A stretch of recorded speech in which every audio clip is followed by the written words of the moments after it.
bonjour à toutes et à tous sur la chaîne YouTube du Planétarium. Nous sommes avec Françoise Roch pour ce nouvel Astronomer at Home et nous allons parler des occultations stellaires et des transits d'exoplanètes. Nous sommes en live, il y a plein de gens sur YouTube qui vous disent bonjour et Françoise est en train de nous expliquer du coup quel est son travail. Elle nous a parlé d'occultations stellaires. Et je te propose, Françoise, d'expliquer ce qu'est une occultation stellaire, peut-être la différence avec une éclipse, avec un transit, qu'est-ce qui change dans ces cas-là. Raconte-nous ce qui se passe avec toutes ces ombres et à quoi ça sert, s'il te plaît. Bonjour Françoise. Bonjour Camille. Donc les éclipses qu'on connaît quand on n'est pas astronome, c'est les éclipses de lune et les éclipses de soleil. Donc je vais partir de là. Les éclipses de soleil, c'est quand le soleil se cache derrière la lune. Donc à ce moment-là, il y a l'ombre de la lune sur la Terre qui passe. Et quand on est à cet endroit-là, quand on est dans l'ombre de la lune, on voit disparaître le soleil. Donc ça, on appelle ça une éclipse de soleil. Ça dure quelques minutes en général. Ça ne concerne pas toute la Terre. C'est-à-dire qu'il y a l'ombre de la lune qui balaye la Terre. Et pour les gens qui sont sur le trajet de l'ombre, on voit disparaître le soleil derrière la lune. Donc ça, c'est une première chose. Par contre, ce qu'on appelle une éclipse de lune, c'est pas le même phénomène, c'est-à-dire que c'est quand la lune va passer dans l'ombre de la Terre. C'est-à-dire le soleil éclaire la Terre, éclaire la lune, et après la lune va bouger un peu et se trouver dans l'ombre de la Terre. Dans ce cas-là, la lune, elle va être beaucoup moins brillante, elle va devenir très rouge, et après elle va ressortir et on va de nouveau la voir brillante. C'est un autre phénomène, mais c'est le passage dans l'ombre de la Terre, et ce n'est pas une éclipse au sens occultation, parce que occulter, ça veut dire cacher. Donc ce dont je vais vous parler après, ça va être des occultations, c'est-à-dire quand on va avoir des objets qui vont passer devant des étoiles, qui vont cacher les étoiles. Ce que nous on appelle une éclipse de soleil, c'est vraiment une éclipse puisque la lune va cacher la lune va cacher le soleil, et donc c'est vraiment une éclipse. Par contre, l'éclipse de lune, c'est pas vraiment une occultation. Donc ça, c'est pour les éclipses de lune et de soleil. Maintenant, comme tout bouge dans le système solaire, quand on est sur Terre et qu'on regarde les étoiles, de temps en temps, il peut y avoir les objets du système solaire, la Lune, les planètes ou d'autres objets du système solaire qui tournent autour du Soleil, qui passent devant des étoiles. Et à ce moment-là, ils vont cacher les étoiles. Alors, ça ne fait pas des grandes ombres comme quand on parle d'une éclipse de Soleil, mais l'étoile va s'éteindre pendant un petit moment. Et donc, c'est ce phénomène qui va nous intéresser pour étudier les objets qui passent devant les étoiles. Alors, les premières occultations qui ont été observées, c'était à l'œil nu. C'était des occultations d'étoiles du fond de ciel par la Lune. C'était très rare. Il y en a qui ont été observées dans l'Antiquité. Et quand l'étoile passe derrière la Lune, elle va être éteinte, on ne va pas la voir. Mais ça a été observé pendant l'Antiquité et jusqu'au début du XXe siècle pour étudier la binarité. C'est-à-dire quand l'étoile, à l'œil nu, on la voit toute simple, mais si l'étoile est double, on va voir l'étoile qui va s'éteindre un peu, et après, quand la deuxième étoile va s'éteindre, elle va complètement s'éteindre. Et quand on peut regarder ce phénomène, on peut savoir que l'étoile est binaire et on peut mesurer la distance entre les deux étoiles. Donc ça, c'était les premières occultations d'étoiles par la Lune. Après, ce qu'on a observé quand on a eu des instruments qui ont permis d'enregistrer la lumière des étoiles de manière beaucoup plus précise et à beaucoup plus grande vitesse, on a regardé quand les étoiles étaient cachées par des planètes. Et en particulier par d'abord Mars, après Jupiter, après Uranus, Neptune. Et quand l'étoile disparaissait derrière la planète, quand c'était des planètes qui avaient une atmosphère, cette étoile, on la voyait d'abord briller et après disparaître derrière la planète, et ça permettait de mesurer la température de l'atmosphère de la planète. Donc moi, quand j'ai commencé à faire de la recherche, j'ai fait des observations d'occultation par Uranus, par Neptune, et j'ai étudié des ondes de gravité dans l'atmosphère de Neptune grâce à ces principes d'occultation. Après, quand l'étoile disparaît derrière la planète, s'il y a des anneaux autour de cette planète, l'étoile, elle va s'éteindre un petit peu quand elle va passer derrière les anneaux. Donc, les anneaux d'Uranus ont été découverts comme ça, en 1977. Moi, je ne faisais pas partie de cette observation. Et donc, quand vous avez un objet, là sur l'image qui est que vous voyez sur l'écran, on voit un corps à gauche de moi, autour duquel il y a un anneau de matière. Et quand ce corps va passer devant l'étoile, on va voir en bas, vous avez, c'est la quantité de lumière de l'étoile. Et donc, quand le corps bouge et passe devant l'étoile, donc on voit la lumière de l'étoile. Après, on voit au milieu de la courbe l'extinction complète de l'étoile quand elle est cachée derrière le corps. Et un petit peu avant et un petit peu après la disparition derrière l'étoile, on voit des baisses très, très rapides qui durent une fraction de seconde, avant et après la disparition derrière le corps, qui montrent qu'il y a un anneau autour de ce corps-là. Donc, cette observation a été faite pour Uranus et ça a permis de découvrir les anneaux d'Uranus. Ça a aussi été fait autour de Neptune, et c'est comme ça qu'on a découvert des anneaux incomplets autour de Neptune. Donc ça, c'était en 1989, et en 1986, puis ensuite observé par la sonde Voyager en 1989. Donc là, c'est quand je commençais à faire de la recherche. Et ensuite, beaucoup plus récemment, c'est la courbe qu'on vous montre ici, notre équipe a aussi découvert des anneaux autour d'un petit corps qui s'appelle Chariklo, qui est un astéroïde de 200 km. Donc ça a été une découverte incroyable parce qu'on ne savait pas du tout. On pensait que des anneaux, il n'y en avait que autour des planètes géantes, Jupiter, Saturne, Uranus et Neptune. Et là, on en a découvert autour d'un petit corps de 200 km. Ça a été vraiment une très, très grande surprise. Donc cette méthode des occultations, c'est vraiment une méthode très puissante. Ça permet de découvrir des objets les anneaux, ils font 1 km de large à peu près. On ne pourrait pas les voir autrement. On peut absolument pas les voir à l'œil nu. Depuis qu'on les a découverts, ces anneaux, on a essayé de les voir avec les plus grands télescopes, avec le télescope spatial, avec les VLT. On les a jamais vus parce qu'ils sont vraiment trop fins, trop petits. Il n'y a que les occultations qui permettent de les détecter. Et ce qui est aussi impressionnant, c'est que ces occultations permettent de voir des choses qui sont invisibles avec les très grands télescopes. Mais du coup, ces observations d'occultation peuvent être faites depuis son jardin avec des petits télescopes. C'est assez paradoxal. Alors c'est ça qui est assez élégant avec les occultations, c'est que c'est extrêmement puissant, donc ça permet de détecter des objets très faibles, mais ce qu'on observe, c'est l'étoile. Donc si on a un télescope suffisamment grand pour voir l'étoile, on peut faire des occultations de manière avec vraiment des résultats qui concernent qui permettent de faire des grandes découvertes.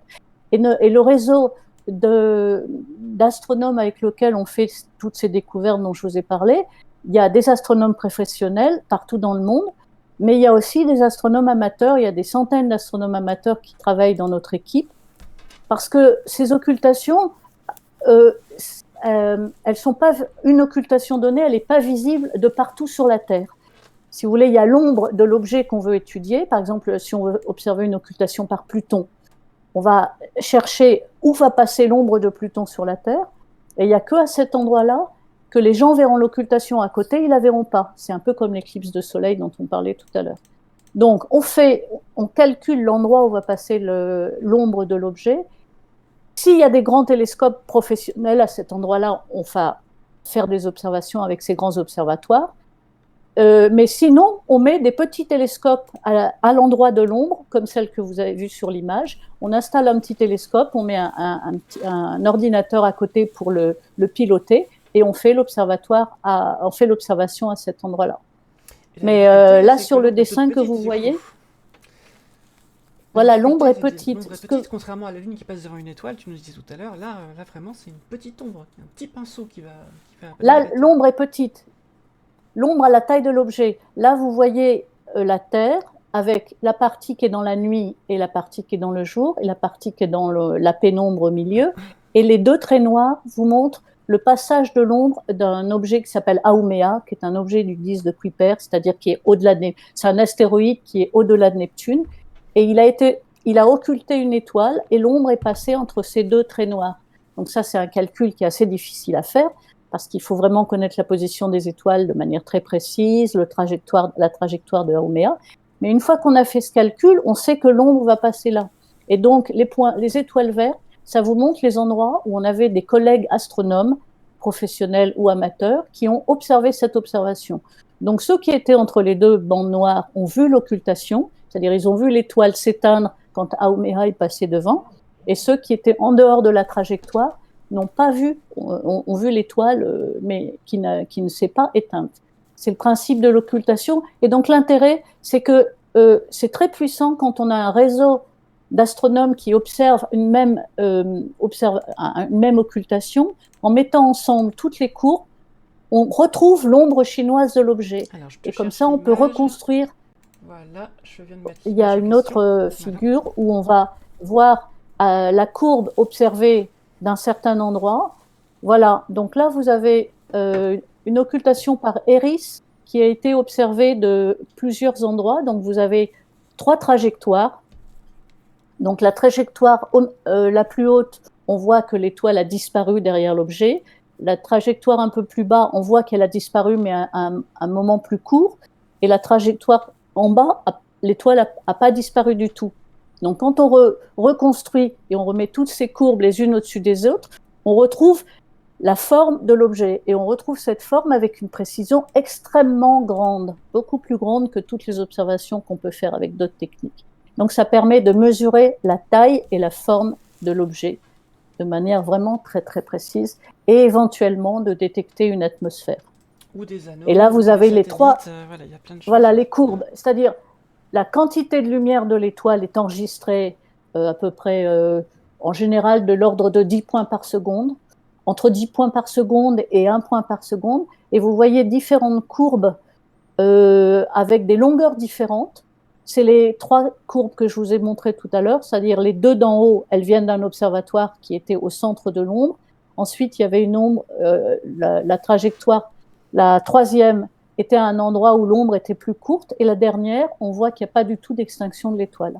Et donc, on reconstitue ensuite tout ça. C'est important aussi d'observer là où on sait qu'il n'y aura pas d'ombre. Exactement, tout à fait, bien sûr. Qu'on est bien dans les clous, quoi. Ça montre qu'à cet endroit-là, l'objet n'est pas passé. Ensuite, on reconstitue les différents endroits où ont lieu l'occultation et on a la forme générale de l'objet. Alors, j'ai des questions dans le chat. Alors, je commence par la plus simple. On a un général Likala qui nous demande si c'est une triangulation. J'ai envie de dire que c'est un peu comme une parallaxe, finalement. On a différents points de la Terre et on voit l'objet sous différents angles.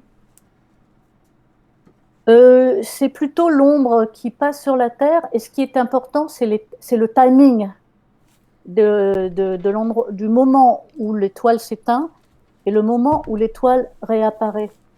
Et quand on met les courbes les unes au-dessus des autres en calant, alors la difficulté, c'est vraiment de caler le temps, parce qu'il faut que chaque observatoire ait un temps absolu qui soit le plus exact possible et absolument identique, enfin en tout cas comparable. Sinon on t'obtient une patate, j'imagine, à la place du rond. Et bien surtout on a une grande incertitude sur le moment d'immersion et on ne peut pas mettre les courbes les unes en dessous des autres. Et donc c'est vraiment la partie importante, c'est un problème de temps. Je pense que généralement, sur la largeur de la bande d'ombre, si tu te places en haut ou en bas, tu vois, avec un angle différent. Et donc tu vois un peu au-dessus, un peu en dessous. Je pense que c'est ça qu'il voulait dire, ou elle voulait dire, je sais pas.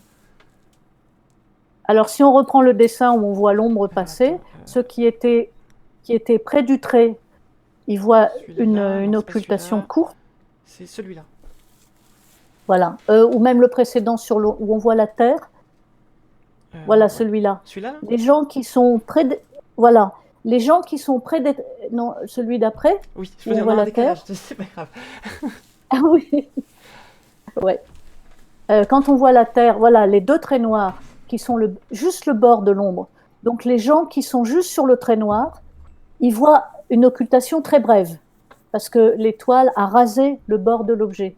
Ceux qui sont au centre, c'est-à-dire au milieu entre les 2 traits noirs, ils vont avoir l'occultation la plus longue, ils vont avoir la plus grande corde, et ceux qui sont à l'extérieur des 2 traits noirs, ils n'ont pas du tout d'occultation. il voit pas d'extinction de l'étoile du tout. Et peut-être si vous avez vu Voilà. l'éclipse en Et 99, c'était le même système, avec une ombre un peu plus large, je crois, non? selon l'endroit où on se trouvait sur Terre, c'est vrai que pour une éclipse de soleil, c'est pareil. Ceux qui sont au centre de l'ombre de la Terre voient, enfin de l'ombre de la Lune qui passe sur la Terre. Quand ils sont au centre de l'ombre, l'occultation dure plus longtemps, et quand ils sont au bord, l'occultation est beaucoup plus brève. Et après, il y a simplement une pénombre quand ils sont à l'extérieur de l'ombre. Donc c'est le même principe que l'éclipse de soleil, mais là c'est un objet. L'ombre, on la voit pas avec les yeux, on la voit que quand on a un télescope qui permet d'enregistrer la lumière de Il l'étoile. faudrait vraiment Et qu'une c'est des planète étoiles qui passe devant une sont, étoile très brillante pour qu'on se rende compte à l'œil nu qu'il y a un problème. voilà, oui, oui, oui, oui, oui, oui. Et ça, statistiquement, c'est vraiment très, très, très Mm, mm. rare d'avoir une étoile brillante. Alors, avant de Alors, il y répondre a à eu la en, question... On a une image qui montre ça, Françoise, que tu m'as donnée. Alors, attends que je la retrouve. C'est pas celle-là. Attends. Celle-ci, mais elle est un peu petite, alors, là. Une image avec Oméa il y qui a, passe il y a devant eu- une étoile. Je sais pas où elle est dans ton... alors oui, alors Où est-ce ça qu'elle doit est? être dans le fichier qui Ah, c'est s'appelle pas dans ce fichier-là. occultation. Non, ça c'est dans le fichier qui s'appelle métier, celui-là. Voilà. Par contre, il y en a où, Parce il que y là, en on la a voit, mais c'est qu'on un a peu vu. petit. Il y Comment en faire? a une où on voit le Pluton et Charon, Alors, attends, je vais essayer qui de est la plus trouver. loin, Pendant ce temps, où on tant que je voit cherche... deux occultations sur la même courbe. D'accord. Dans, Euh, et dans métier. l'intérêt, c'est qu'on voit, oui, dans cette présentation-là, il y en a une où on voit sur la même étoile qui a Mhm. été occultée d'abord par Pluton et ensuite par son satellite Charon. Et on voit la différence est intéressante parce que quand elle est occultée par Pluton, on voit une descente douce, elle descend sur plusieurs points. Ah oui, je me Bah, souviens de par cette contre, image. l'occultation par Charon est très brutale, c'est-à-dire que c'est un rectangle, alors que l'occultation par Pluton, c'est un trapèze parce que Pluton a une atmosphère. Alors, je vais essayer de Et retrouver cette image. Oui, je t'en prie, continue, je alors, cherche l'image l'image, pendant ce temps-là.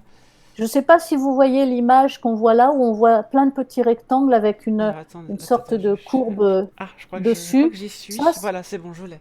J'ai l'image que tu cherches. Voilà, là voilà. alors, je vais attendre de la voir parce que là, pour le Oui, il y a moment, je ne quelques la secondes vois à chaque pas. fois.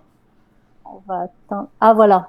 Alors, oui, alors c'est celle dont je parlais tout à l'heure, c'est-à-dire on voit l'occultation. À droite, c'est par Pluton, et à gauche, c'est par son satellite Charon. Alors, à droite, vous voyez euh, que le bord sont pas droits, ils sont un peu penchés parce qu'il y a une atmosphère autour de Pluton. Et la courbe d'en haut bleue, l'observatoire était juste au centre de l'onde de Pluton. Donc, c'est le moment où l'ombre est la plus grande. Et en plus, vous voyez un petit pic au milieu de la courbe, parce qu'à ce moment-là, c'est quand l'observatoire est exactement au centre de l'ombre, et il y a un effet de focalisation de la lumière par l'atmosphère de Pluton qui fait que ça fait ce petit pic qu'on voit au centre de l'occultation. Un Après, la télescope géant courbe pendant une fraction de verte, seconde. on voit la courbe est un peu plus courte. La courbe rouge, elle est encore un peu plus courte et la courbe orange, elle est encore un peu plus courte. Ça, c'est Pluton. Et à gauche, vous avez l'occultation par son satellite Charon, qui est plus petit que Pluton. Et la différence, c'est que la baisse de signal est brutale, parce qu'il n'y a pas d'atmosphère autour de Charon. Et donc, l'étoile disparaît complètement, le flux descend à zéro. Et on voit des temps un petit peu semblables, parce que le satellite est le même. Et par contre, la dernière occultation est passée à côté de Charon. On voit l'occultation par Pluton, mais on ne voit pas l'occultation par Charon. Donc en fait, on a pendant une fraction de seconde un télescope géant avec Pluton pour lentille finalement. Voilà, c'est ça. C'est ça. C'est ça qui explique le petit pic dans la courbe bleue que l'on voit au centre de l'occultation par Pluton. Toute l'atmosphère de Pluton focalise la lumière et qui se recentre au centre de l'ombre par Pluton. Je vois qu'il y a il y a des questions dans le chat. Il y en a une qui date un petit peu déjà. Je vais te la poser maintenant. On a Nema qui te demande qu'est-ce que tu entends par les anneaux incomplets de Neptune. Et par ce biais, je te propose qu'on Alors, parle de la relation entre ce qu'on détecte par occultation depuis la Terre et ce qu'on voit une fois arrivé sur place pour Pluton et pour Neptune, par exemple. Donc je vais te mettre une image avec Alors Neptune. oui, on peut parler. Alors Neptune. Donc moi, les Neptune, premières occultations par Neptune que voilà. j'ai fait quand j'ai commencé, c'était pour étudier l'atmosphère. Donc pour ça, voilà. Alors ça, c'est Neptune, la planète bleue que vous voyez. Et donc on observait des occultations par l'atmosphère de la planète pour étudier les ondes de gravité et la température de l'atmosphère. Et un jour, dans une occultation par Neptune, il se trouve que la plupart des autres équipes qui faisaient ce type d'observation avaient abandonné l'idée de faire cette observation parce que l'étoile est passée juste à côté de Neptune. Nous, on a quand même fait l'observation. L'étoile a rasé l'atmosphère, donc on n'a pas vu l'occultation, mais par contre, on a vu l'événement que vous voyez ici, c'est-à-dire que l'étoile s'est éteinte, enfin, le flux de l'étoile a baissé d'à peu près 30% pendant 0,2 secondes, juste à côté de Neptune. Et ça a été observé par 2 télescopes. Donc ça voulait dire que ce n'était pas un bug, ça voulait dire que c'était un objet qui était à côté de Neptune. Et par contre, l'étoile, elle n'a pas été occultée de l'autre côté de la planète, si vous voulez. Si ça avait été un anneau qui aurait fait le tour de la planète, on aurait vu 2 occultations de ce genre. Mais là, on n'en a vu qu'une. Mais nous, enfin, à l'époque, on ne savait pas qu'il pouvait y avoir des anneaux incomplets, qu'on appelle des arcs. Et on ne comprenait pas comment on pouvait avoir une occultation, parce que cet objet, il était forcément un peu transparent, ça ne pouvait pas être un satellite, mais on le voyait que d'un côté, on ne le voyait pas de l'autre. Donc, c'était la preuve que c'était un anneau, c'était pas un satellite, que c'était un anneau un peu transparent, mais qui ne faisait pas tout le tour de la planète, donc qui était incomplet. Donc ça, c'était en 1986. Et il se trouve qu'il y avait une sonde qui allait vers Neptune à ce moment-là et qui devait atteindre Neptune en 1989, c'est-à-dire 3 ans plus tard. Voyager Donc 2. pendant 3 ans, voilà, la sonde Voyager 2. Donc notre équipe, ainsi que toutes les autres équipes qui s'intéressaient à cet objet, on a observé le maximum d'occultation par Neptune pour savoir où était cet anneau incomplet, combien il y en avait, et pour essayer de reprogrammer la sonde Voyager pour qu'elle observe ces arcs. Et alors, il y a eu des dizaines d'occultations qui ont été observées pendant ces années-là. Et statistiquement, on s'est rendu compte qu'on voyait un arc 1 fois sur 10. Et 9 fois sur 10, on voyait rien du tout. Et on a pu mesurer la distance à Neptune. Et donc, la sonde Voyager 2 a été reprogrammée de la Terre, puisqu'elle était déjà partie, donc elle était très très loin, et donc il a fallu reprogrammer l'ordinateur à bord pour observer les arcs. Et Voyager 2 a pu prendre les images que vous voyez en bas, où on voit des anneaux qui font tout le tour de la planète, mais qui sont très très très diffus, c'est-à-dire qu'on ne peut pas détecter par occultation. Et sur l'anneau le plus extérieur, on voit 3 parties plus denses, qui sont des arcs qui eux sont plus opaques et qu'on a pu détecter par occultation. Et la longueur de ces 3 arcs correspondait au dixième de l'anneau complet. Et ça expliquait donc très bien toutes les occultations que l'on avait fait les années précédentes. Comment ça se fait Alors qu'il y ait des depuis anneaux ces incomplets arcs... comme ça? Pardon, j'ai pas Pourquoi ça entendu s'est la pas question. circularisé du coup? Est-ce que c'est des restes de lune qui ont éclaté à cause de ce qu'on appelle l'effet de Roche, ou qu'est-ce que c'est? Oui. Alors depuis, il y a eu des études pour comprendre la dynamique de ces arcs, parce qu'il faut expliquer. Effectivement, tu as raison, c'est-à-dire que comme les poussières ne tournent pas à la même vitesse, ils devraient très rapidement former un anneau complet. Donc pour expliquer la stabilité de ces arcs, il faut qu'il y ait un anneau, qu'il y ait un satellite qui soit à côté de l'anneau, qui soit un peu excentrique et un peu incliné.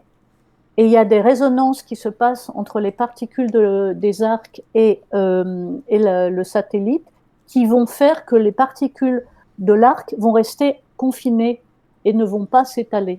Un berger Et en avec ses moutons. plus, donc, il y a des lieux comme ça de stabilité, et de temps en temps, quand il y a des collisions entre les particules de l'anneau, il y a des poussières, et ces poussières qui fabriquent ces arcs de Neptune. D'ailleurs, depuis, on les a réobservés de la Terre, et il y en a un des arcs qui est en train de s'étaler, et un autre qui s'est coupé en deux. Donc c'est des structures qui évoluent très rapidement, enfin très rapidement, sur des échelles de temps de quelques dizaines d'années. Et donc, c'est des mécanismes de résonance entre des satellites qui sont, eux, invisibles, et ces arcs qui sont détectables par occultation, mais sinon qu'on ne peut pas détecter, quasiment pas détecter de la Terre. C'est vraiment des structures très très difficiles à observer. Il y a Nema qui demande ce que c'est que c'est pas l'effet de Roche, par exemple, c'est la limite de Roche, c'est quand un corps est trop proche d'un autre et trop massif, il finit par éclater à cause des forces de marée. Moi j'avais entendu que c'était une des raisons probables de la présence d'anneaux autour de planètes. Est-ce que c'est toujours le cas? Effectivement, c'est-à-dire que la limite de Roche, c'est une Monsieur Roche, distance à la planète à l'intérieur duquel un caillou va être instable, et à l'extérieur duquel, quand on a un anneau, les particules de l'anneau vont se recoller et former un satellite. Par contre, quand on est à l'intérieur de la limite de Roche, les particules vont... Enfin, il y a un effet de marée entre les particules de l'anneau qui empêche les anneaux de se reformer en satellite. Et dans les anneaux de Saturne, à la limite extérieure des anneaux de Saturne, on est juste à la limite de Roche, donc on voit qu'il y a des particules qui commencent à se coller, mais comme elles sont juste à la limite, après il y a un peu de perturbation qui se passe et elles se redécollent. Et, par contre, la matière, quand elle va sortir petit à petit, la matière des anneaux de Saturne, quand elle va s'étaler et sortir de la limite de Roche, très rapidement, il se forme un satellite. Et c'est comme ça qu'on explique la structure actuelle des anneaux de Saturne, c'est-à-dire vous avez de la matière à l'intérieur de la limite de Roche. À cause des petites collisions entre les particules, cette matière va s'étaler doucement, et la matière qui sort de la limite de Roche, très rapidement, forme des satellites. Et donc, c'est pour ça qu'on voit à l'intérieur de la limite de Roche des anneaux, et à l'extérieur, on voit des petits anneaux, et après, c'est des petits satellites qui ensuite s'éloignent doucement quand ils sont repoussés par les anneaux de Saturne. Et autour de Neptune, c'est la même chose qui se passe, c'est-à-dire que dans la zone qui est à l'intérieur de la limite de Roche, on a des anneaux, mais quand on s'approche de la limite de Roche, on a des zones d'instabilité où les collisions peuvent faire évoluer les corps, les faire se collisionner et se s'accréter et former des corps plus gros, ou éventuellement, quand une collision est un peu trop forte, ça va faire de la poussière et ils vont se refractionner pour refaire des anneaux. C'est la zone d'instabilité entre l'espace des anneaux à l'intérieur et l'espace des satellites à l'extérieur. On a Simerta qui te demande ce que tu entends par onde de gravité que tu as étudié dans l'atmosphère de Neptune. C'est vrai que tu as utilisé les occultations, tu disais, pour étudier l'atmosphère de Neptune. Tu as parlé d'onde de gravité et je pense que les gens veulent en savoir plus. Oui, alors ça, c'est des ondes qui se propagent dans l'atmosphère, dans la haute atmosphère de la planète. Et c'est des ondes qu'on trouve aussi dans une piscine, par exemple, quand vous voyez, vous avez de la lumière qui éclaire l'eau d'une piscine et vous voyez des structures qui se déforment dans la piscine. C'est aussi des ondes de gravité qui se propagent dans l'eau. Donc, ça existe dans l'eau, ça existe dans les océans et ça existe aussi dans les atmosphères des planètes géantes. Et quand on voit une occultation par l'atmosphère, quand l'étoile traverse la partie qui est encore un peu transparente de l'atmosphère, le haut de l'atmosphère, on voit des endroits plus ou moins denses, et donc ça permet de voir le profil des ondes qui sont dans l'atmosphère à cette altitude-là, et on peut mesurer les longueurs d'onde de ces ondes de gravité, et donc mesurer les propriétés physiques de l'atmosphère de cette manière-là. Oui, on rappelle que les planètes géantes n'ont pas de sol à proprement parler, et donc des ondes peuvent se propager à l'intérieur. Sans problème. Enfin, dans la Terre aussi, mais pas les mêmes. Dans la partie élevée de l'atmosphère, oui. Oui, tout à fait. Et on a vu aussi sur Pluton qu'on a fait des observations d'occultation avant, pendant et après le passage de la sonde New Horizons.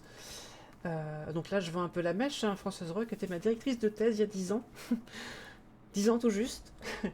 Et exactement, cherché, avec elle et un autre directeur de thèse, Bruno Sicardi, on avait cherché des anneaux autour de Pluton en prévision du passage de la sonde pour être sûr qu'on n'allait pas se faire un effet bowling au passage de la sonde.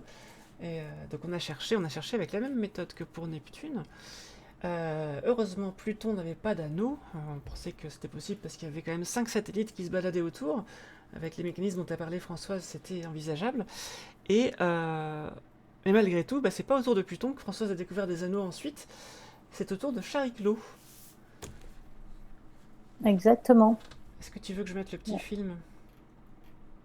Ah, on peut mettre le petit film qui correspond à l'image qu'on a vue tout à l'heure. Et donc, je vais vous parler de Chariclo. Et après, je vous parlerai aussi des occultations aléatoires, qui est une autre technique d'occultation.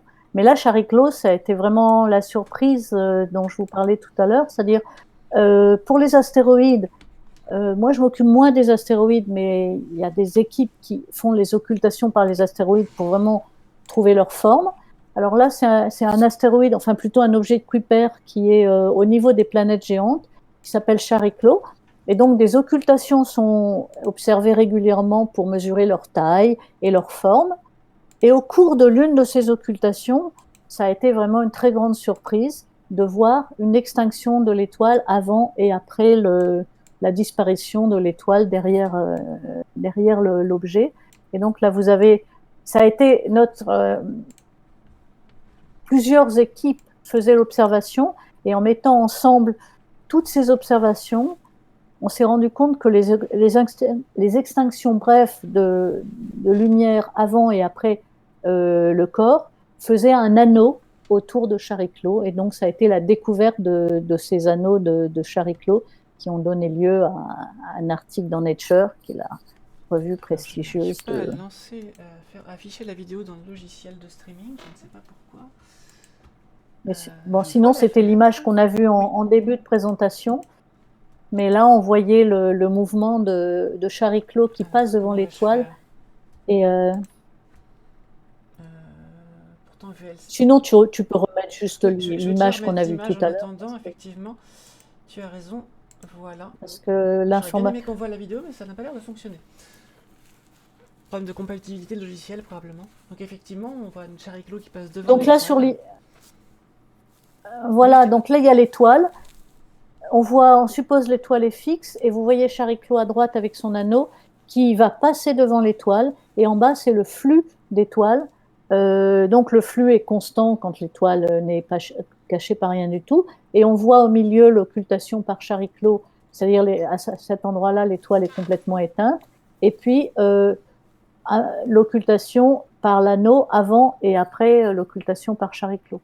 Et quand on a fait cette observation, il y avait d'autres observateurs qui étaient plus bas, c'est-à-dire que eux, ils ont vu l'occultation par les anneaux, mais pas par Chariclo, c'est-à-dire ils n'ont que les deux brèves occultations, mais pas d'occultation par le corps central. Et il y avait 4 courbes, je crois, et quand on les mettait les unes au-dessus des autres avec un timing très précis, on voyait que les occultations brèves reconstituaient l'ellipse que l'on voit ici. Donc ça a permis de voir la forme de l'anneau, de se rendre compte, sur cette courbe-là, on se rend compte qu'il y a l'anneau est en 2 parties, c'est-à-dire il est constitué de 2... Voilà, c'est ça. Il y a une première occultation brève et puis une deuxième. Donc là, ça veut dire que l'anneau est en 2 parties. Et alors, depuis qu'on a fait cette découverte, on a fait des études dynamiques pour comprendre comment un anneau peut être stable autour d'un objet qui fait 200 km. Et donc, maintenant, c'est quelque chose un sujet d'études très actif, de comprendre l'échelle de temps, parce que les modèles dynamiques qu'on peut faire semblent montrer que selon l'endroit où se trouve l'anneau et selon la vitesse de rotation du corps, et aussi les irrégularités à la surface du corps, l'anneau devrait avoir une durée de vie très courte, ou alors à l'inverse être beaucoup plus stable, et il se trouve à des endroits très précis par rapport à la vitesse de rotation du corps central. Il va y avoir des très fortes résonances entre des montagnes qui sont à la surface du corps et les particules qui tournent autour, qui fait que l'anneau va être un endroit très très précis. Et les estimations semblent montrer que c'est très peu probable qu'on en trouve autour des astéroïdes. C'est beaucoup plus probable qu'on en trouve autour des objets de Kuiper, c'est-à-dire au-delà des planètes géantes, parce que c'est beaucoup plus stable, il y a moins de perturbations. Voilà. Donc maintenant, on cherche d'autres objets de ce type. C'est vrai que c'est pas la même échelle que pour Saturne. Là, c'est pas des petits satellites qui perturbent les anneaux, qui sont en interaction avec, c'est des montagnes carrément. Je crois que tu as une image de Voilà. l'échelle de cette chose-là dans un des Voilà. Alors, il y a PowerPoint. une image où on Je vais te voit la chercher. les anneaux de Saturne, qui est une image prise par Cassini, où on voit les anneaux de Saturne. Voilà. Alors, les perturbations dans les anneaux de Saturne, effectivement, à l'échelle, Saturne a pas d'irrégularité gravitationnelle, il n'y a pas de montagne sur Saturne, etc. Mais donc, vous voyez les anneaux de Saturne, il y a quand même il y a des creux, il est constitué de différents sous-anneaux. Il y a des endroits où il est plus dense, des endroits moins denses, des endroits avec des ondulations, etc. Mais tout ça, c'est des perturbations dues aux satellites, soit les satellites qui sont les gros satellites qui sont devant, soit des tout petits satellites qui sont dans les anneaux de Saturne. Et en bas à droite, vous avez un zoom de la division de Cassini qui sépare la partie très dense qu'on voit, les deux parties de l'anneau de Saturne qu'on voit, l'anneau A et l'anneau B. Vous voyez qu'entre la partie blanche et la partie grise, il y a une partie noire au centre qui a un creux.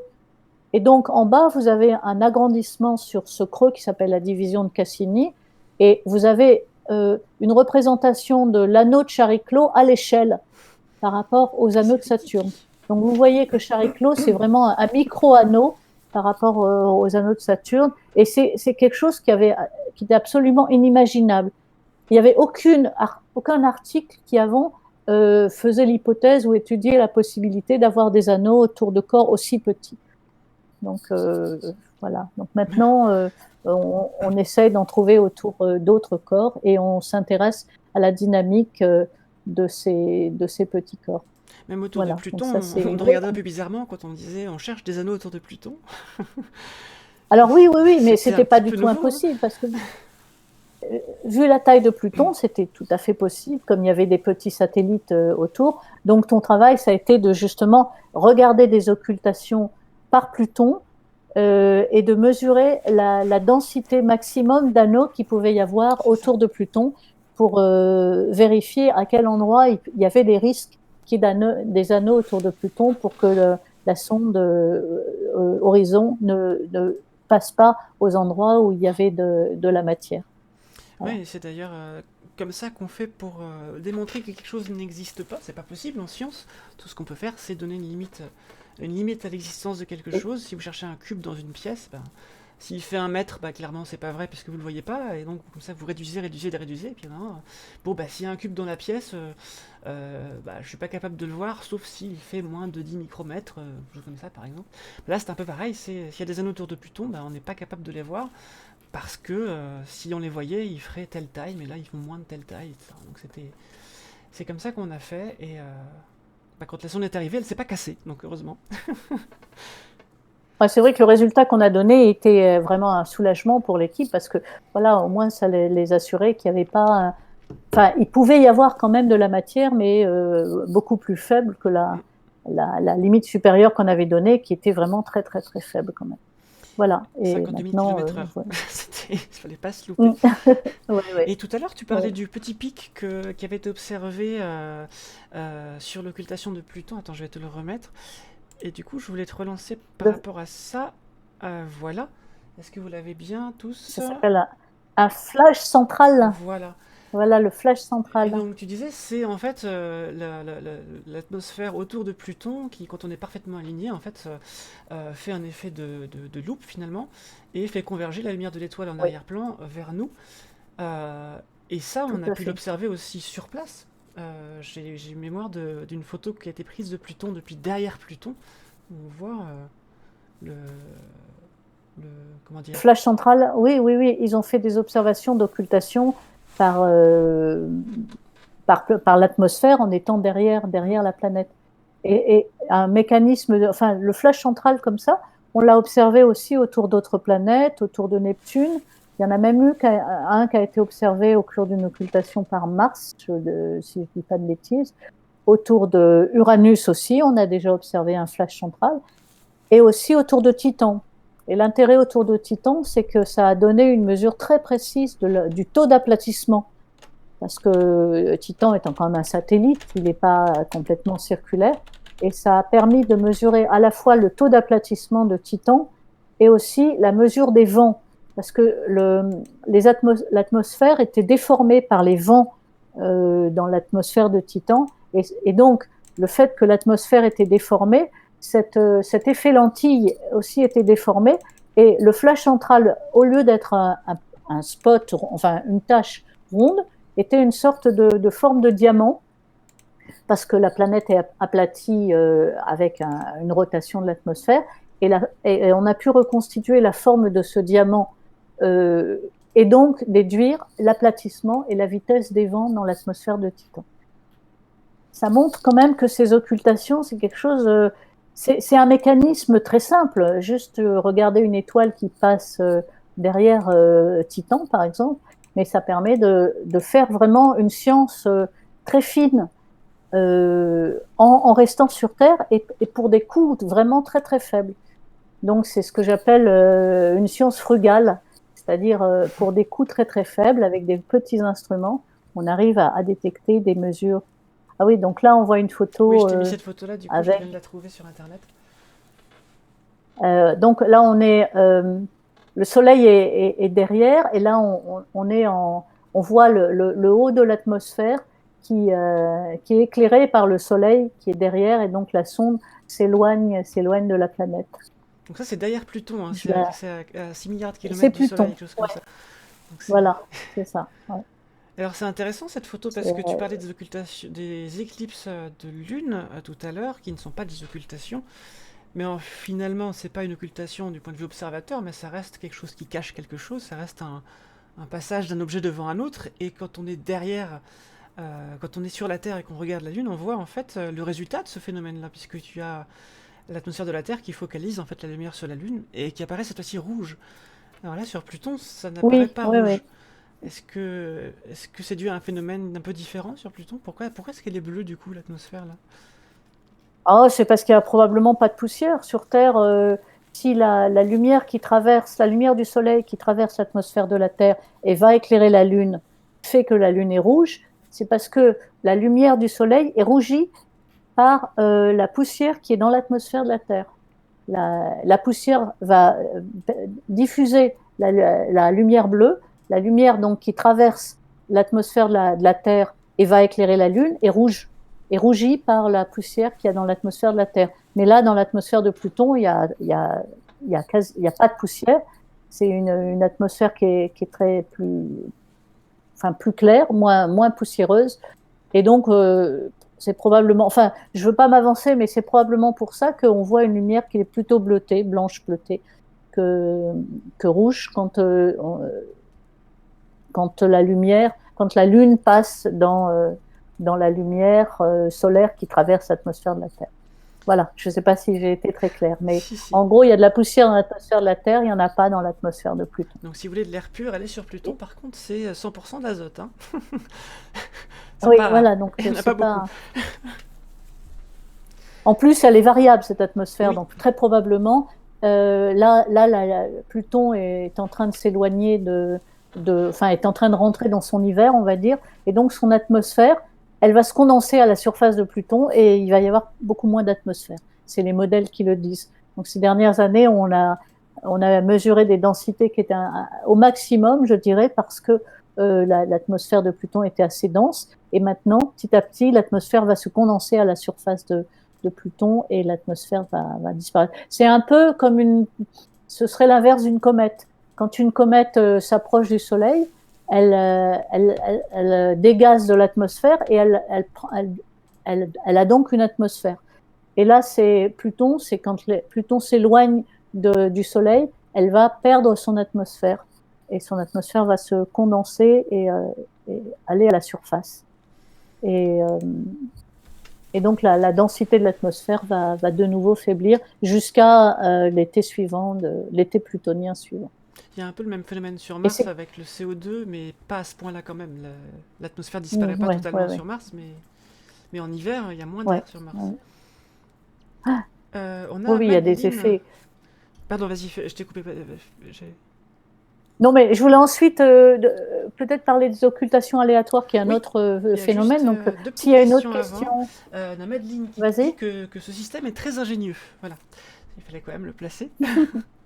Et on a Ah Sinerta. oui, mais Oui, c'est ce que j'aime bien dans les occultations. Je trouve que il y a un mélange de simplicité et de richesse des résultats et de simplicité des techniques d'observation que je trouve assez. Voilà, que c'est pour ça que je trouve que c'est une science qui est assez belle. Un astronome amateur avec un petit télescope peut faire des observations qui voilà, révolutionnent les connaissances sur les objets. Parce que là, dans les télescopes qui ont fait la découverte des anneaux de Chariclo, c'était des petits télescopes, hein, il n'y avait pas de grands télescopes. C'était un télescope de 1 mètre. Bon, ça, c'est pas vraiment un télescope d'amateur, mais il y avait pas mal de télescopes de type 50 cm qui sont des télescopes qui sont tout à fait à la portée des amateurs. Et ce qui apporte la richesse, c'est la coordination entre toutes ces équipes. d'ailleurs, du coup, j'y pense, Voilà. mais on peut montrer peut-être une publication sur le sujet. Je montrerai ça plus tard quand on parlera du métier d'astronome. Mais sur les publications d'occultation, il y a plein de noms dessus, puisque il y a tous les amateurs qui ont participé en général qu'on met Tout à fait. dessus. Ils sont tout à fait auteurs des oui. papiers, oui. Et Oui, c'est oui. très paradoxal parce qu'en Ouais. fait, on se dit, mais pour observer des choses sur Pluton à quelques kilomètres près, parce que la taille de Pluton c'est quelques kilomètres près, mais il faut des très gros télescopes, ça va être très compliqué. Mais en fait, non, pas du tout. Paradoxalement, il faut un petit télescope, beaucoup de patience et un temps très précis. Et on peut faire mieux qu'avec. Enfin, on peut atteindre des choses que Hubble ne peut pas voir par cette méthode-là. C'est c'est tout à fait complémentaire. Oui. Oui, oui. On a Sinerta qui dit ça fait penser, donc l'image là fait penser à la couronne que l'on voit lors d'une éclipse solaire totale. Alors c'est pas tout à fait pareil, je te laisse répondre à cette question. Oui, remarque si, c'est un petit peu ça, parce que quand on voit une éclipse solaire totale, c'est qu'on voit la Lune et on voit autour la couronne solaire. Mais ce qu'on voit, c'est la lumière du Soleil. Mais c'est pas grâce à l'atmosphère de la Lune, parce que la Lune, elle a quasiment pas d'atmosphère. Mais c'est parce que la lumière du Soleil, elle diffuse dans ce qui s'appelle la couronne solaire, c'est-à-dire vraiment de la matière autour du Soleil qui émet de la lumière et qu'on ne voit que quand la Lune cache le disque du Soleil. Tandis que là, ce qu'on voit, dans le dessin qu'on voit, si on avait le Soleil à l'échelle, il serait tout petit. Il serait vraiment beaucoup plus petit que Pluton. Et par contre, c'est la lumière qui vient du Soleil qui traverse l'atmosphère de Pluton. Et ce qu'on voit, c'est vraiment l'atmosphère de Pluton. Par contre, le Soleil, lui, il serait quasiment ponctuel à cette échelle. Parce que là, la sonde, elle est tout près de Pluton. Mais le Soleil est à, je sais pas, 50 unités astronomiques, beaucoup plus loin derrière. Et en voyant le Soleil, on le voit comme une étoile dans le ciel. Le Soleil est vraiment peut-être plus brillant, mais pas plus gros. Alors que quand on regarde une éclipse du Soleil par la Lune, le Soleil a la taille de la Lune. Donc c'est un mécanisme un peu... Les échelles des deux objets sont pas les mêmes. On parlera des ressources qu'on peut vous donner, que Françoise peut vous donner sur tout ça, mais à la fin. Mais sachez que dans Stellarium, par exemple, logiciel gratuit sur ordinateur, vous pouvez reproduire ces différentes configurations en vous déplaçant dans le système solaire. Je sais qu'on peut voir en l'an 4800, je sais plus combien, 4300, je sais plus dans quelle date, depuis Uranus, une éclipse du Soleil par Saturne. Voilà. C'est possible, ça a été calculé et c'est présent dans le logiciel. Donc vous pourrez vous amuser à faire ce genre de choses si vous voulez. Françoise, tu voulais parler des occultations aléatoires après. Oui, vas-y, je te laisse. Pardon. Oui, alors, oui, je veux parler un peu des occultations aléatoires parce que c'est aussi quelque chose qui est basé sur le principe des occultations. Cette fois-ci, on va faire encore... Là, ce dont je vous ai parlé jusqu'à présent, c'était des occultations par des objets qui étaient très difficiles à voir depuis la Terre, mais qu'on voyait quand même. Pluton, des objets de Kuiper, qui sont des objets qui font quelques centaines de kilomètres. Donc, on les observe depuis la Terre, ils sont juste un point brillant. Après, quand on a la trajectoire, on fait des prévisions d'occultation et on fait des observations d'occultation par ces objets. Et après, quand on a fait des observations d'occultation, on a leur taille avec plus grande précision, leur trajectoire avec une plus grande précision. Mais en tout cas, au début, ils ont été observés de la Terre. Alors, dans le disque de Kuiper, il y a aussi ces objets qu'on peut observer de la Terre, mais il y en a aussi beaucoup d'autres, des milliards d'autres, qui sont beaucoup plus petits, qui font 10 km, 1 km, 100 mètres, encore plus petits, et que eux, de toute façon, on ne pourra jamais voir de la Terre, même avec les plus grands télescopes qu'on pourra fabriquer. Et donc là, les occultations peuvent aussi être utiles. Mais on ne peut jamais prévoir où et quand ces occultations par ces tout petits corps ont lieu. Mais un objet de 1 km, quand il passe devant une étoile, on peut le détecter de la Terre facilement. Par contre, on ne sait pas quand. Donc, dans ce cas-là, ce qu'on va faire, c'est qu'on va observer un grand nombre d'étoiles pendant très longtemps et on va attendre de voir des baisses de lumière qui sont dues à la présence de ces petits objets de Kuiper devant. Et donc, c'est des occultations aléatoires. C'est-à-dire que ces objets, ils sont assez nombreux pour que les occultations se passent quand même, enfin, on ne va pas dire souvent, mais se passent assez souvent pour qu'on puisse les rechercher. Donc, ça, c'est des campagnes qui sont faites, on suit un grand nombre d'étoiles. Quand je dis un grand nombre, on ne peut pas aller très loin, disons une dizaine d'étoiles. On les enregistre en enregistrant à peu près 100 points par seconde. Donc, on a des courbes de lumière de ces étoiles et on les observe pendant des jours et des jours et des jours et des jours. Et on a les courbes de lumière et après, on regarde dans les courbes de lumière s'il n'y a pas des occultations par des objets, enfin, qui ressemblent à des occultations par des objets de Kuiper. Donc, c'est quelque chose qui est très, très difficile à faire parce qu'ils sont quand même pas très nombreux et en plus, ces occultations, elles sont très brèves. Donc, quand on a une baisse de lumière, il faut s'assurer que c'est pas un oiseau, un télescope, un coup de coude dans le télescope, une branche d'arbre qui passe. Enfin, il y a beaucoup d'autres hypothèses qu'il faut étudier et qu'il faut éliminer. Et quand on a éliminé toutes ces hypothèses, on a la forme d'une baisse de signal, voilà. Et si elle a exactement la bonne forme, on peut annoncer qu'on a découvert des objets de Kuiper font de l'ordre d'1 kilomètre. Donc, des observations comme ça, il y a 4 ou 5 équipes dans le monde qui le font. Donc, on a commencé à en faire au moment où Camille était en thèse avec moi. À ce moment-là, il y avait 2 équipes dans le monde qui faisaient ce type d'observation. Eux, ils avaient fabriqué des télescopes exprès pour ça. Ils n'ont rien vu. Nous, on l'a fait avec aussi des télescopes dédiés. On a vu 2 événements. Depuis, il y a eu d'autres observations qui ont été faites. Il y en a qui ont été détectées avec le télescope spatial. Il y en a d'autres qui ont été détectées par une équipe japonaise. Donc, on est actuellement à, disons, une vingtaine d'objets qui ont été détectés. Mais c'est des observations qui sont très, très délicates parce qu'il faut être sûr que ce qu'on observe, c'est des vrais événements.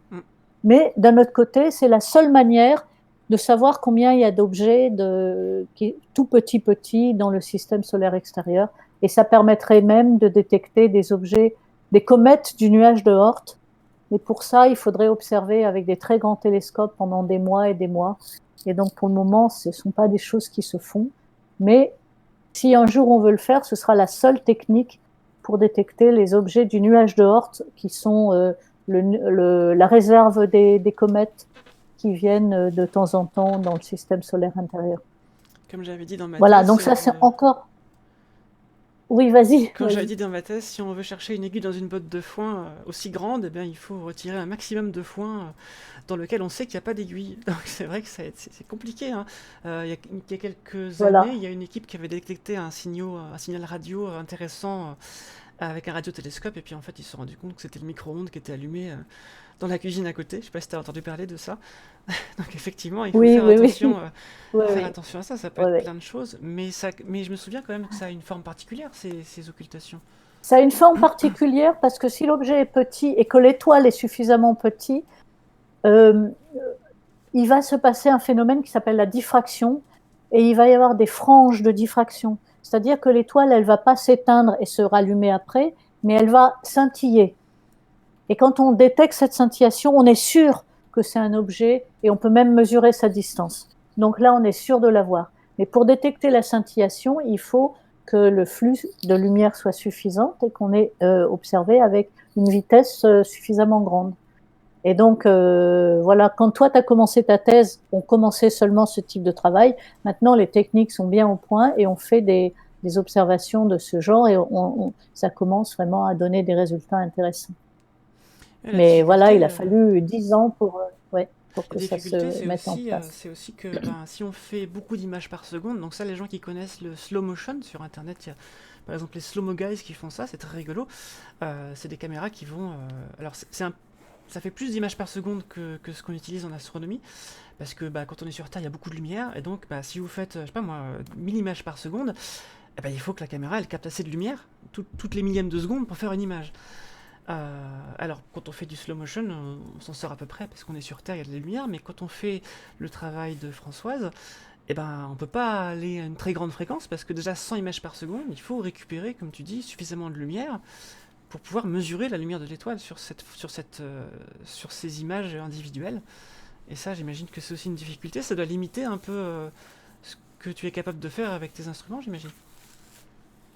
Ben, ça va dépendre. Il faut que la lumière qui arrive dans l'instrument par centième de seconde soit suffisante. Donc, il faut avoir un télescope suffisamment gros et une étoile suffisamment brillante. Et beaucoup d'étoiles.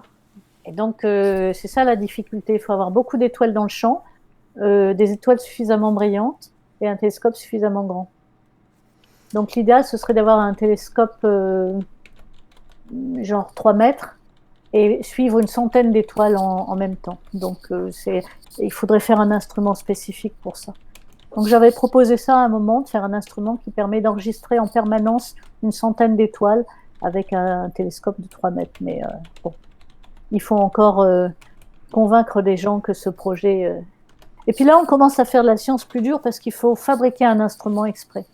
Alors que les occultations dont on a parlé jusqu'à présent, ça se faisait avec des petites caméras qui coûtent très très très peu cher, Oui. puisqu'on a besoin de beaucoup moins de flux et on suit un tout petit champ dans lequel il y a juste... L'idéal, c'est d'avoir l'étoile dont on sait qu'elle va être occultée, plus une ou deux autres étoiles à côté pour la comparaison. Donc il faut des champs qui font quelques minutes, c'est suffisant. Donc là, dans les photos, vous avez peut-être vu passer un très grand télescope sur lequel il y a une toute petite caméra qui fait 15 cm au foyer d'un télescope qui fait 3 mètres de diamètre. Donc c'est vraiment... C'est dans le PowerPoint là qu'elle y est. Oui, ça, c'est ça. Oui, c'est dans celui qui s'appelle... Voilà, c'est là. Voilà, c'est celle-là. Donc là, c'est un télescope de... Oui, ça doit être un télescope qui doit faire, je ne sais plus, 1,50 m ou 2 mètres. Et la caméra, c'est le tout petit carré qu'il y a au foyer du télescope. Donc c'est vraiment des toutes petites caméras. La difficulté, c'est surtout d'avoir un GPS à côté qui permet d'avoir un temps précis. Alors, je vois que les gens disent que tout est très clair, donc pour l'instant, il n'y a pas d'autres questions. Moi, j'en ai à te poser pour te relancer sur différentes choses que tu as dites. J'en ai 3 exactement. Une sur la nature des objets que tu observes, une sur comment on observe, et une autre qui est plutôt une remarque, dont je vais commencer par là. C'est un autre paradoxe. Donc le premier, c'était que on observe des choses très compliquées avec des petits télescopes. Un deuxième paradoxe, c'est que finalement, c'est plus facile d'observer des transits d'exoplanètes loin dans l'espace que d'observer notre paillasson qui est le nuage de Oort. Ah, le nuage de Oort, c'est le plus difficile.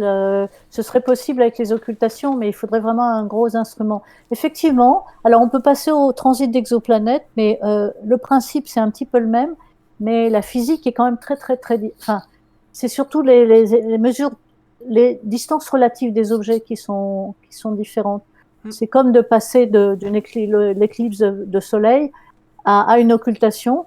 Donc là, on reste dans le système solaire, mais quand on parle de transit d'exoplanètes, on va prendre en compte une étoile et la planète qui tourne autour de cette étoile. C'est-à-dire que la planète est tout près de l'étoile que l'on observe, et la planète va passer devant son étoile et elle va n'éteindre qu'une toute petite fraction de l'étoile, parce que la planète, elle est beaucoup, beaucoup plus petite que l'étoile.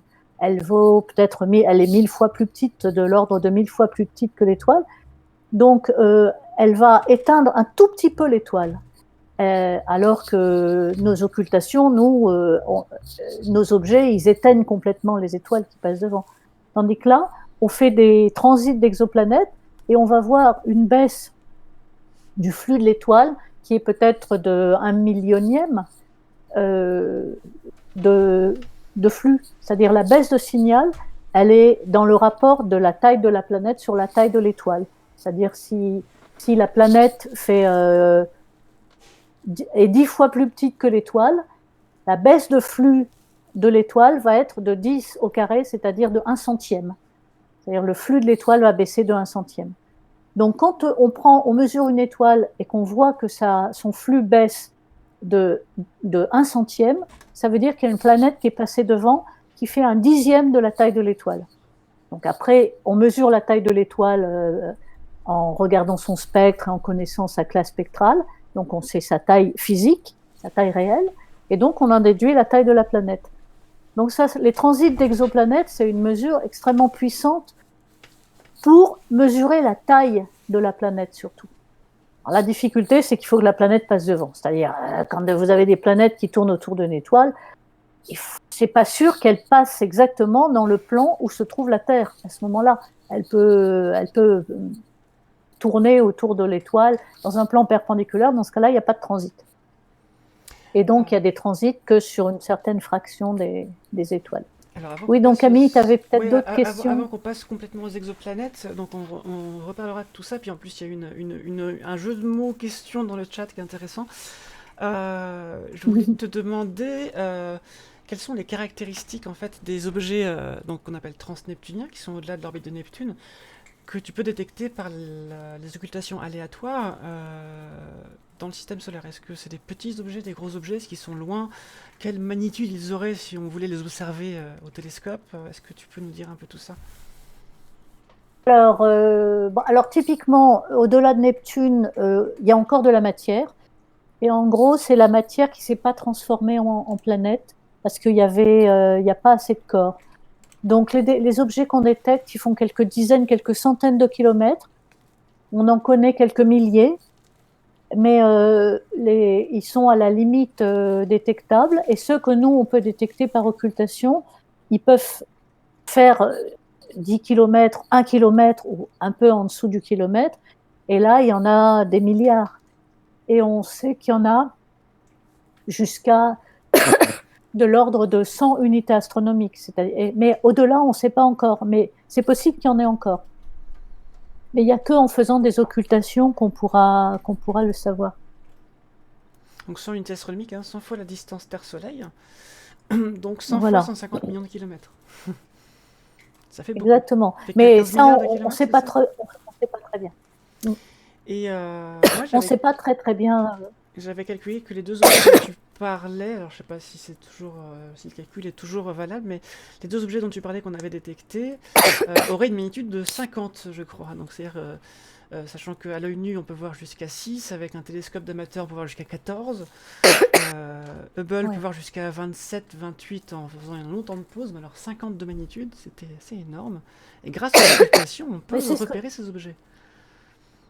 C'est ce que je disais tout à l'heure, ils sont absolument indétectables par des télescopes du sol. Ça va Absolument.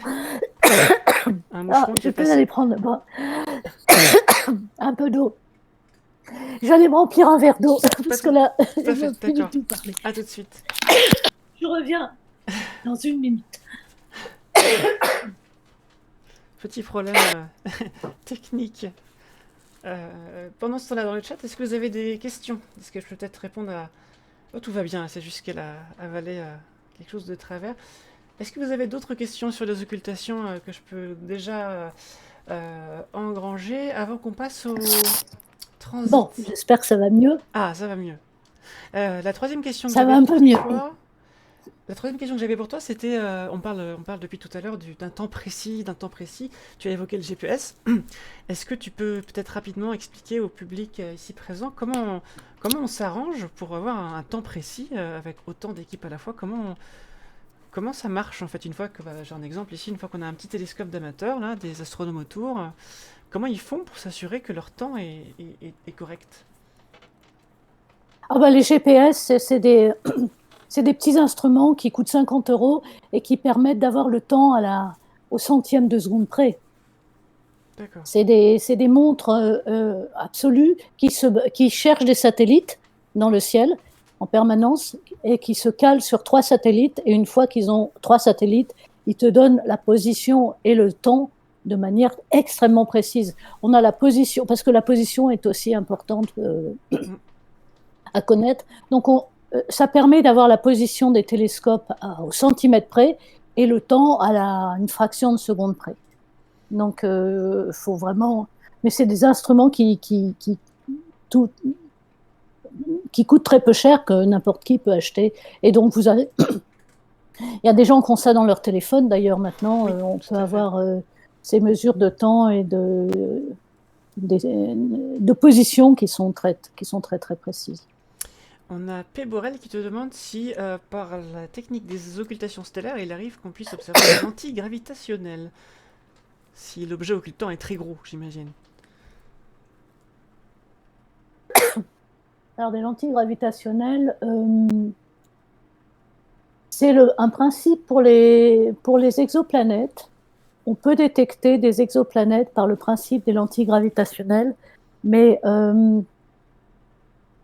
pas avec les instruments que nous on a, parce que c'est des flux très faibles et c'est des campagnes d'observation qui recherchent les objets, justement des objets qui flottent loin des étoiles, qui sont indétectables, qui sont des naines brunes. Et il y a des recherches de naines brunes qui se font comme ça par le principe des lentilles gravitationnelles. Mais il faut des campagnes systématiques qui font des observations pendant très très très longtemps. Et c'est plutôt des observations du type occultation aléatoire, mais Oui, pas avec nos instruments. c'est encore moins Il probable faut que le travail des que tu fais. télescopes plus grands. C'est encore moins probable comme. Oui, oui. Je D'accord. sais pas, je me rappelle plus les statistiques, mais c'est très très faible comme statistique. Alors, il y a eu des exoplanètes détectées par le principe des lentilles gravitationnelles, qui est donc l'idée qu'on a un alignement très exact entre la Terre, une source de lumière lointaine qu'on observe, et une étoile autour de la Terre, duquel tourne une planète, qui passe exactement entre la Terre et la source de lumière lointaine. Et donc, quand il y a cet alignement, la lumière, l'étoile qui est au centre va focaliser la lumière de la source qui est derrière, et donc il va y avoir un sursaut de lumière. Et si cette étoile a une planète, à côté du sursaut de lumière qui est dû à la présence de l'étoile, on va avoir un deuxième petit sursaut qui, lui, est dû à la planète. Et donc, on a dans cette présentation, tu dois trouver une image qui présente le principe des micro-lentilles gravitationnelles. Donc, on voit une bosse de lumière. Je ne sais pas si je vais trouver ça. Tu me dis si j'y suis bientôt. Oui, si je la vois passer. C'est ça, non? Je pense que là, non, ça c'est les. Là, il y a micro. Voilà, c'est ça, c'est celle-là. Voilà, donc là, il y a le principe où à gauche, il y a la Terre, à droite, il y a une source de lumière, et entre les deux, il y a une étoile qui passe. Et donc, quand, avec le télescope qui est sur Terre, on regarde la source du fond, on voit cette espèce de bosse, la grande bosse qu'on voit en bas, la courbe de lumière, qui est la lumière, la source du fond devient plus brillante, parce qu'elle focalise la lumière de la source du fond. Et donc, quand on est sur Terre, on voit la source du fond qui est plus brillante. Donc, c'est un peu le même principe que tout à l'heure quand on avait un flash central. sauf que là, la focalisation, elle n'a pas lieu à cause de l'atmosphère de l'étoile qui est au milieu, mais à cause de la déviation gravitationnelle de la lumière de la source du fond par la masse de l'étoile qui est au centre. Donc on voit ce grand bump qui est en bas. Donc ça, c'est le bump qui est dû à la focalisation de la lumière du fond par l'étoile qui est entre les deux. Et si autour de l'étoile qui est au centre, il y a une planète, vous avez un petit pic que vous voyez à droite du bump. Il y a une pointe. Et cette pointe-là, elle est due à la présence d'une planète autour de l'étoile. Et donc, quand on modélise cette forme, ce bump, et on peut mesurer la taille et la masse, enfin la masse surtout, de la planète qui est autour de l'étoile. Alors, l'avantage de cette méthode, c'est que ça permet de détecter des exoplanètes n'importe où dans la galaxie, c'est-à-dire même loin. Ça permet de détecter des planètes qui sont très, très peu massives, qui sont de quelques fois la masse de la Terre, de l'ordre ou même des fractions de masse terrestre. Par contre, l'inconvénient, c'est qu'une fois qu'on a détecté une telle planète, on ne peut plus jamais l'observer, parce que c'est juste l'alignement qui a permis cette détection, mais ces objets, enfin cette étoile et cette planète sont très très très très loin, on ne les connaît pas, on ne les mesure pas, et on n'aura plus jamais cette configuration, donc on ne pourra plus jamais observer cette planète. Donc ça revient plutôt à faire des détections aléatoires, effectivement, comme nos détections d'objets de Kuiper aléatoires. Oui, parce que c'est pareil, tu ne la vois jamais, cela. Exactement. Les objets de Kuiper qu'on détecte par occultation aléatoire, ils passent une fois devant une étoile, mais après, on peut pas les observer directement et on peut plus jamais refaire l'occultation. Mais ça veut dire qu'en fait, tu étudies un groupe d'objets plutôt qu'un objet en particulier, en fait. Voilà, on étudie une population d'objets. Et là, les exoplanètes détectées par microlentilles, c'est pareil. Enfin, ce qu'il y a, c'est que là, la courbe il y a beaucoup, beaucoup de points. La courbe est quand même très précise et on peut mesurer beaucoup plus précisément la masse de la planète. Donc, il y a très, très peu de chances que ce soit pas vraiment une détection de planète. Donc, c'est quand même plus sûr comme détection que les occultations aléatoires. Voilà. Et il y a quelques dizaines de planètes, je crois, qui sont détectées par micro-lentilles gravitationnelles. On a Madeleine qui nous fait un jeu de mots, mais qui est... Je ne sais pas si elle s'en est rendue compte, peut-être pas. En tout cas, qui peut amener à parler d'exoplanètes. C'est parfait. Merci Madeleine. Est-ce que les fibres aident le transit d'exoplanètes? Alors, peut-être pas les fibres alimentaires, mais peut-être que les fibres optiques aident, Françoise? Les fibres optiques, alors l'avantage des fibres optiques, c'était dans mon instrument que j'avais proposé pour faire des occultations aléatoires, parce que ça permet de rassembler pour faire des occultations aléatoires, je disais qu'il fallait beaucoup d'étoiles, et donc pour ça, il faut un grand champ. Et l'idée, c'est que si on enregistre un grand champ d'étoiles avec des milliers d'étoiles dessus, l'image est beaucoup, beaucoup trop grande. Et si on veut enregistrer à 100 points par seconde, on se retrouve très, très rapidement avec des quantités de données insurmontables. Donc l'idée, c'était de mettre des fibres là où il y avait les étoiles et d'enregistrer uniquement le flux des étoiles qui sortaient de ces fibres et pas enregistrer toute l'image. Donc là, les fibres permettent, c'était la seule manière de faire des occultations aléatoires avec un grand instrument.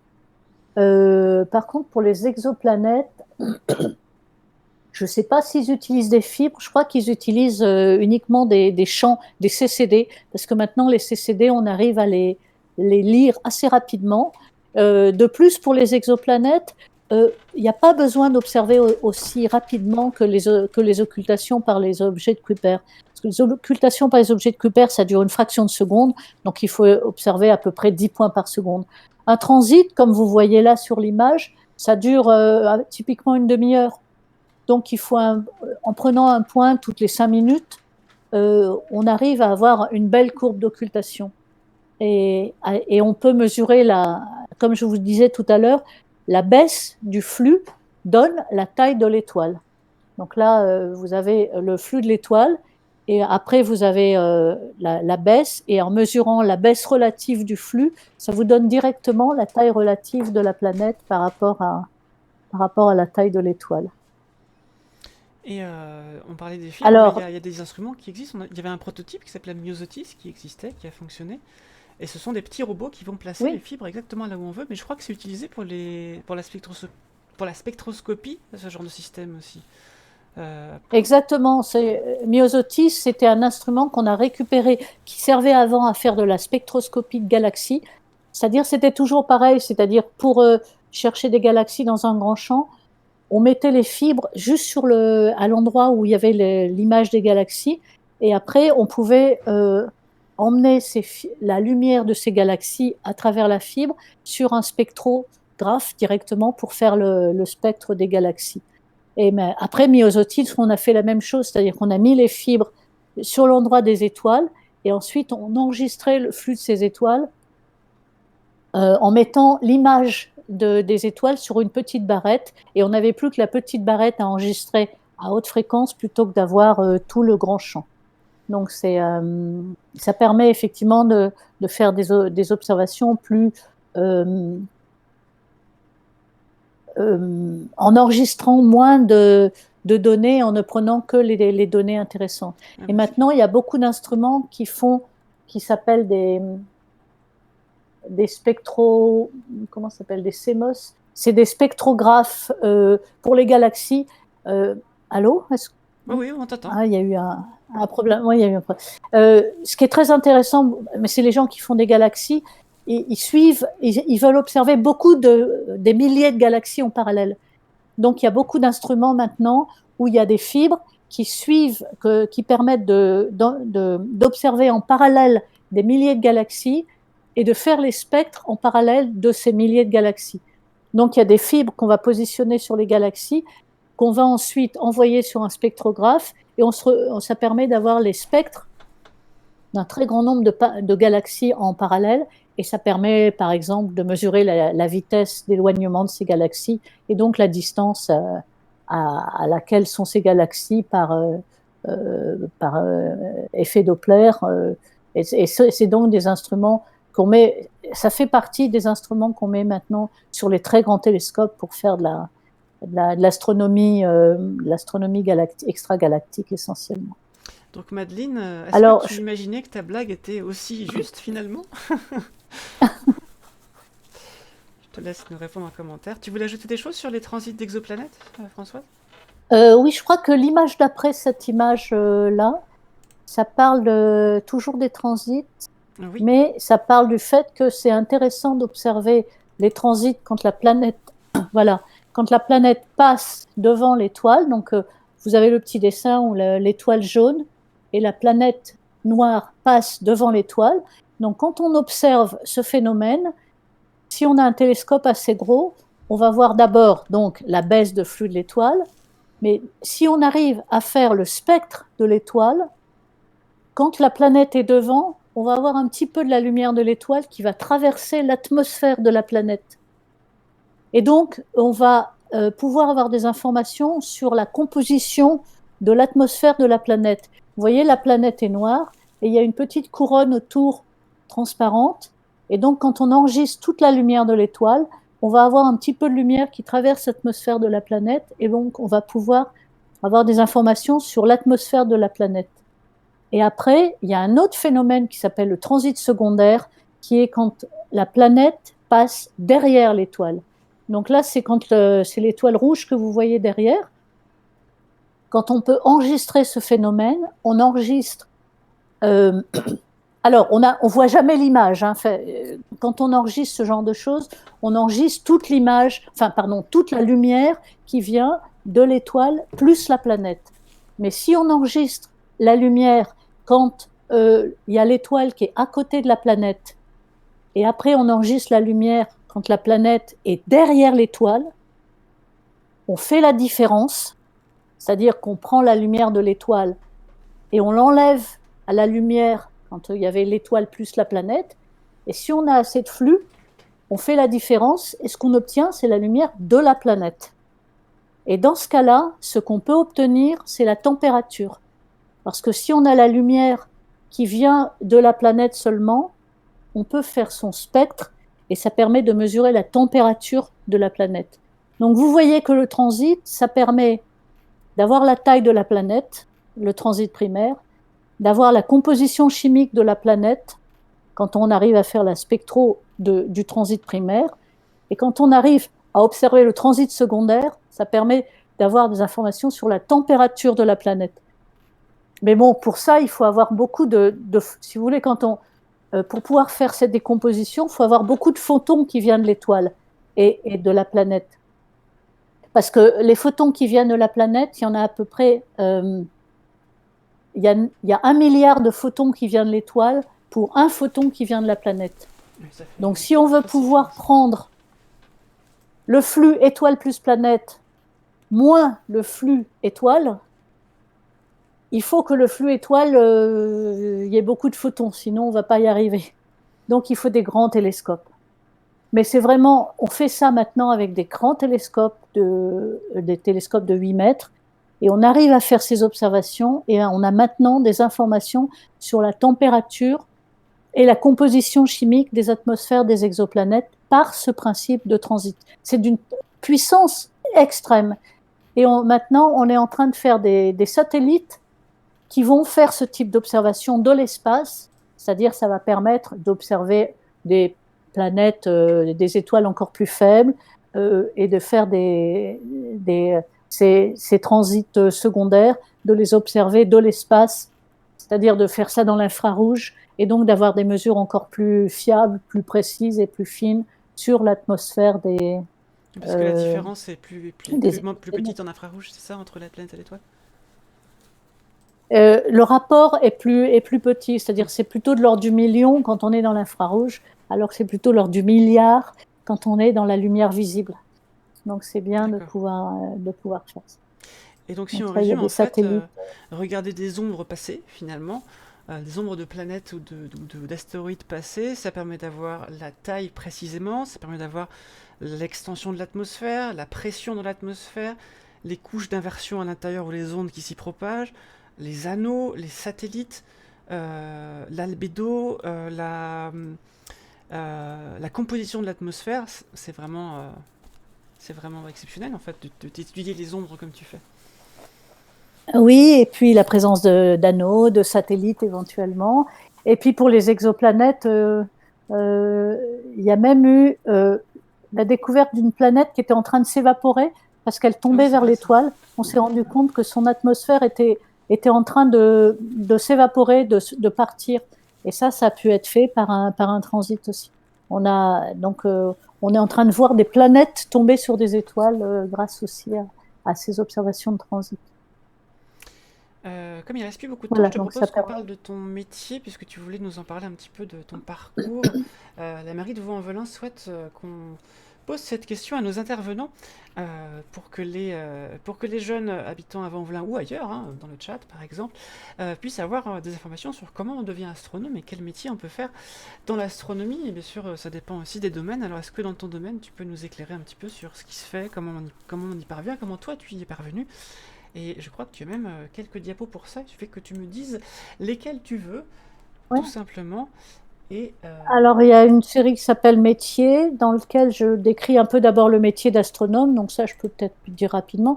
Donc, quand on est astronome, on fait donc de la recherche. La moitié de mon temps, je fais de la recherche. Donc, c'est-à-dire faire de la recherche, c'est découvrir, enfin explorer, étudier un endroit. Donc, alors là, c'est une petite peinture du graphiste qui travaille dans notre laboratoire, qui s'appelle Sylvain Knun, qui a peint le bâtiment dans lequel je travaille, dans lequel il y a une coupole, et derrière le bâtiment qu'on voit qui disparaît derrière les arbres, il y a des bureaux, et donc mon bureau est dans ce bâtiment-là. Et donc moi je suis à l'Observatoire de Paris, mais le campus qui se trouve à Meudon est à une douzaine de kilomètres de Paris. Donc mon travail, la recherche d'abord. Donc la recherche, c'est faire des modèles théoriques, faire des observations. Donc pour ça, il faut organiser les observations, demander du temps de télescope. Ensuite, on récupère les données. Alors là, j'ai une diapositive qui est importante parce que les astronomes, ils ont essentiellement une source d'information, c'est la lumière. Donc là, vous avez une photo où on voit le soleil qui est en train de se coucher. Donc le fait que le ciel n'est plus éclairé par le soleil fait qu'on voit les étoiles. Donc ça permet d'étudier le ciel. Mais c'est quasiment notre seule source d'information. Alors, là, il y a aussi une autre source d'information, c'est les météorites. Mais sinon, moi, je travaille qu'avec des photons. Et sinon, en bas à droite, vous avez une météorite. Et donc, ça, c'est la matière du ciel qui tombe sur la Terre. Donc là, on peut étudier un petit peu la matière des corps qui ont formé les planètes. Mais sinon, les astronomes, ça travaille avec des photons de différentes longueurs d'onde. Mais voilà, moi, je travaille dans le visible. Donc, je fais des observations. Donc, faire des observations, c'est demander du temps de télescope, préparer les observations, après réduire les données, les analyser et faire des publications. Donc ça, c'est la partie recherche. Faire des publications, aller dans des colloques pour présenter nos résultats, échanger avec les collègues pour voir si...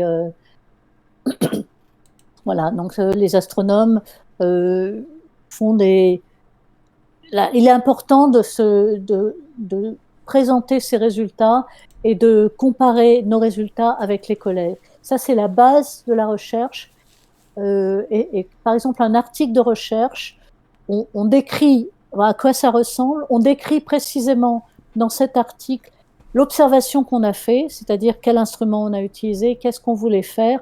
On écrit vraiment très précisément tout ce qu'on a fait, les données, comment on les analyse et les résultats physiques qu'on en obtient.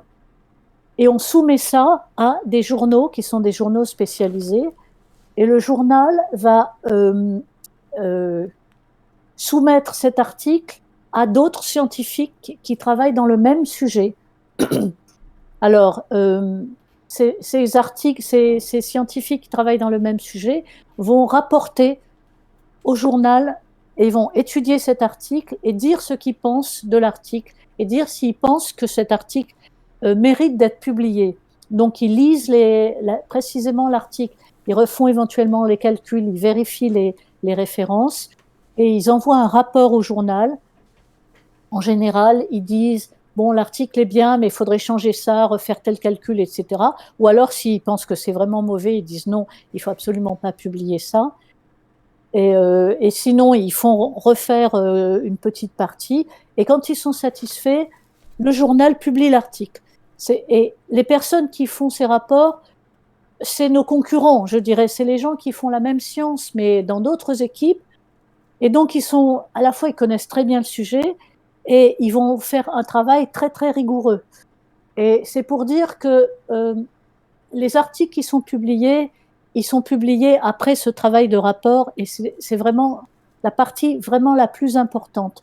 C'est-à-dire quand un travail est publié et accepté, ça veut dire que la communauté est d'accord pour dire que ce travail vaut la peine et que les résultats qui ont été annoncés toute la communauté est d'accord pour dire que c'est réel. Et c'est vraiment là-dessus que s'appuie la qualité de la recherche. Et dans tous les domaines de la recherche, c'est le principe, c'est-à-dire que quand on annonce une découverte, il faut donner précisément les conditions de la recherche, il faut donner accès aux données sur lesquelles on a travaillé pour que toute la communauté puisse éventuellement refaire le travail pour pouvoir s'assurer que ce travail est exact. Et quand c'est des résultats très délicats, ce qu'on fait en général, c'est que les données sont mises à disposition de la communauté et la communauté réanalyse les données. Ça se fait beaucoup sur les exoplanètes où on est vraiment dans des résultats très pointus et très précis et très nouveaux. Donc souvent les données sont étudiées par plusieurs équipes avec des méthodes différentes pour voir si les résultats concordent et sont en accord.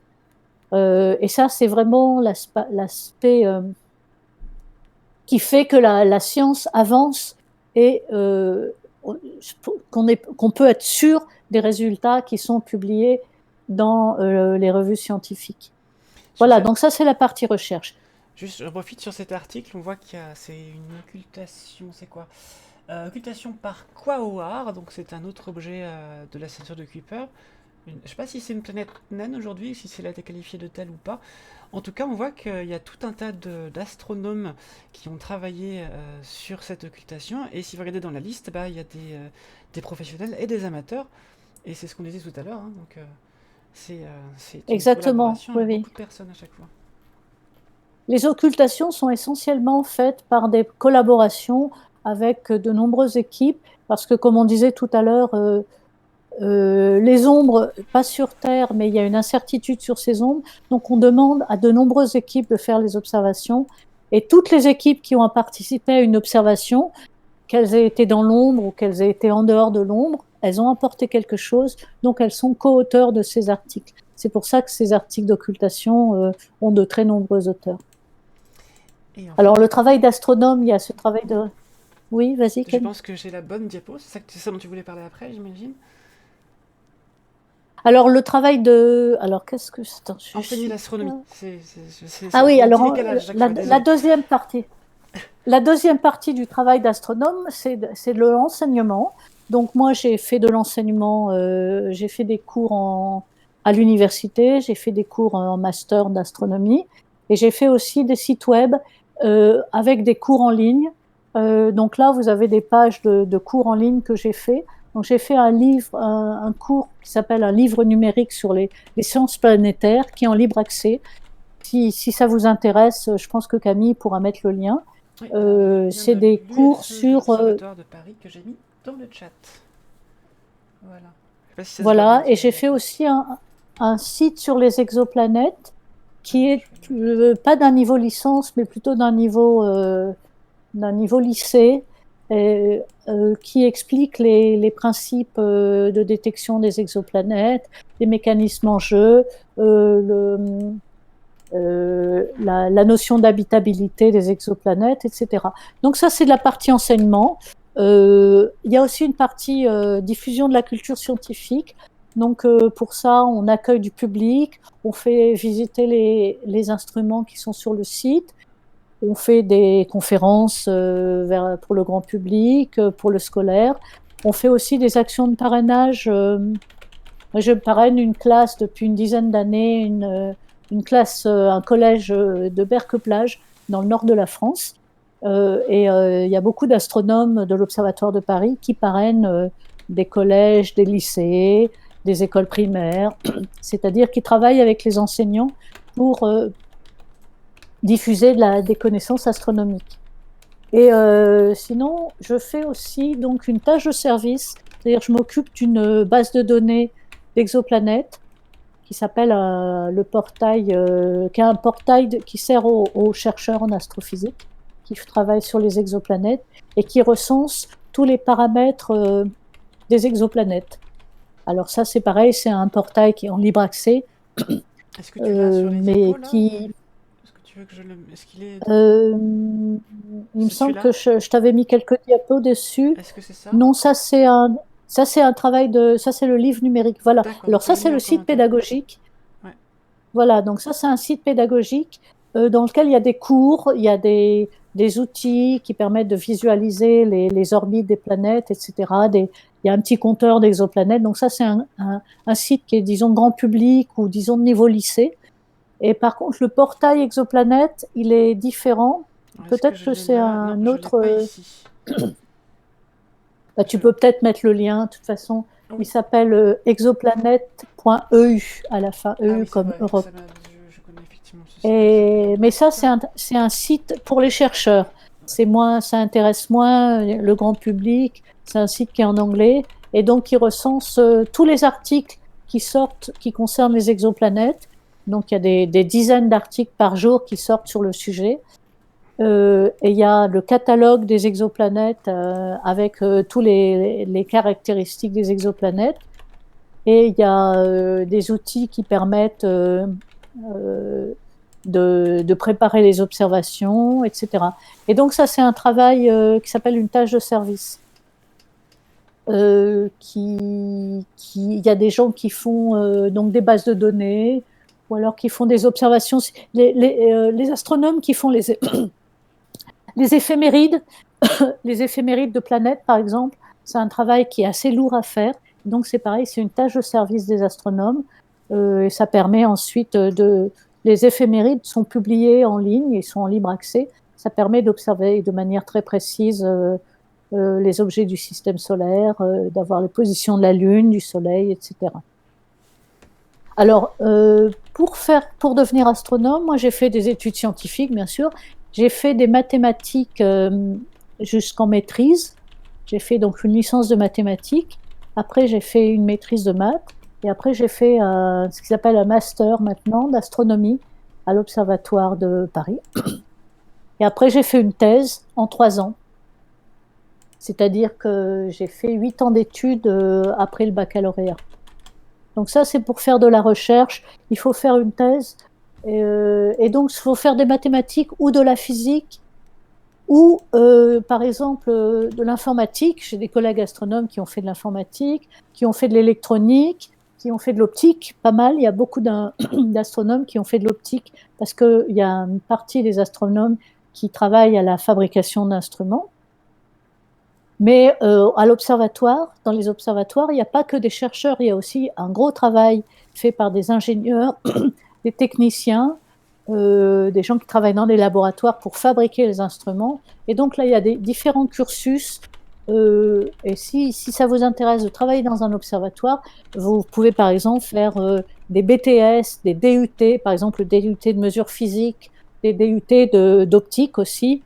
Et il y a aussi beaucoup besoin d'informaticiens, parce que maintenant, on travaille beaucoup sur des bases de données, et il y a maintenant un outil qui s'appelle l'observatoire virtuel, qui consiste à permettre d'accéder à toutes les données qu'ont observé les astronomes depuis qu'ils se font des observations, dans des standards qui permettent de comparer les observations. Donc on dit par exemple, voilà, je voudrais toutes les données concernant Neptune entre telle année et telle année, et donc on arrive à accéder à toutes les données de tous les satellites et de tous les télescopes dans des formats qui permettent de comparer les données. Et ça permet d'enrichir beaucoup les traitements scientifiques. Mais pour ça, il y a un très gros travail d'informatique en amont pour mettre en forme ces données. Et donc, il y a vraiment besoin aussi d'informaticiens. Donc, si vous voulez travailler dans des observatoires, vous pouvez aussi faire de l'informatique. Et puis, il y a beaucoup besoin de gens qui font de l'administration, parce qu'il y a énormément de dossiers à faire. Donc, il y a aussi dans les observatoires des gens qui font de l'administration. Voilà, je pense que j'avais mis une diapositive où j'avais mis les différents métiers avec les différents types d'études possibles. Ben voilà, Donc ça, peut-être, Camille, tu pourras le mettre à disposition. Alors, je vais voir si c'est celui-là. Voilà, donc là, vous avez les métiers avec les différentes études possibles à côté. Mais bon, j'invite les différentes personnes qui sont là. Si vous souhaitez des renseignements plus précis, vous pouvez m'écrire et puis je vous répondrai. Je pourrais vous donner des renseignements plus précis. Est-ce que je mets ton mail dans le chat? Qu'est-ce que je fais? Oui, bien sûr, tu peux mettre mon mail et puis les gens qui souhaitent peuvent me contacter. Hop. Sans le arrobate, comme ça il n'y aura pas de robot, j'espère. Voilà. Oui, t'écris AT à la place, oui. C'est ça, tout à fait. Merci Françoise, on a débordé un petit peu, mais je pense que c'était parce qu'on était vraiment dedans. Je crois que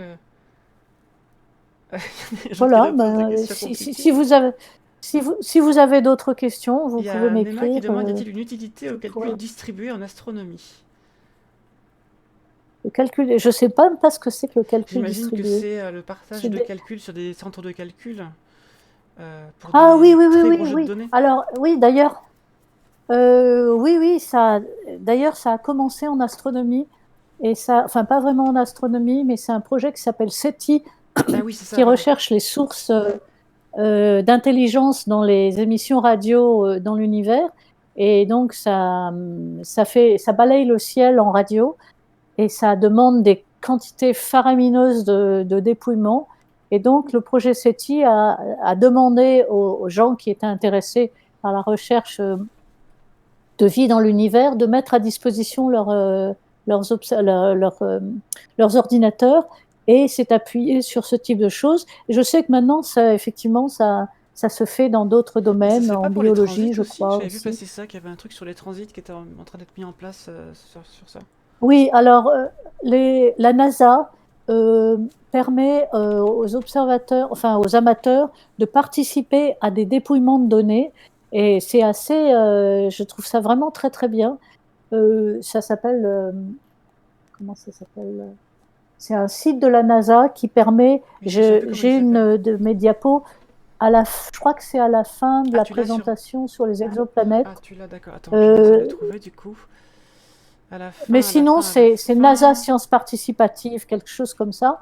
Et donc, ça permet Est-ce que aux c'est ça? personnes qui le Non, souhaitent c'est pas de ça. participer tout Non, à la fin, je je pense. trouve pas. Ah, attends, oui, c'est ça. C'est C'est ce truc-là? ça, celle, non, c'est celle d'avant. Celui-là? Non, la suivante, je crois. Ah, est-ce qu'on est bien sur la même? Euh, voilà, celle-là. On planethunters.org, voit c'est ça? trois, ça s'appelle, en bas, on voit les Ouais, transits c'est ça. d'exoplanètes. J'arrive pas à lire ce qu'il y a C'est écrit, mais c'est le planethunters.org. site de la NASA de, de- qui permet aux gens qui le souhaitent de dépouiller des données de Kepler. C'est ça. Et donc ça doit s'appeler, j'ai oublié son nom. Planethunters.org.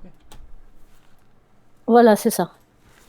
Et donc ça permet de dépouiller les données de transit, parce que Kepler donc a fait des observations d'étoiles pour rechercher des transits d'exoplanètes, et il y a énormément de données, et l'œil est un instrument de détection très très très puissant, Mm. et donc l'équipe de la NASA met à disposition les données, et on peut balayer ces données et annoncer quand on détecte des transits étant des baisses de flux à intervalles réguliers dans ces données-là.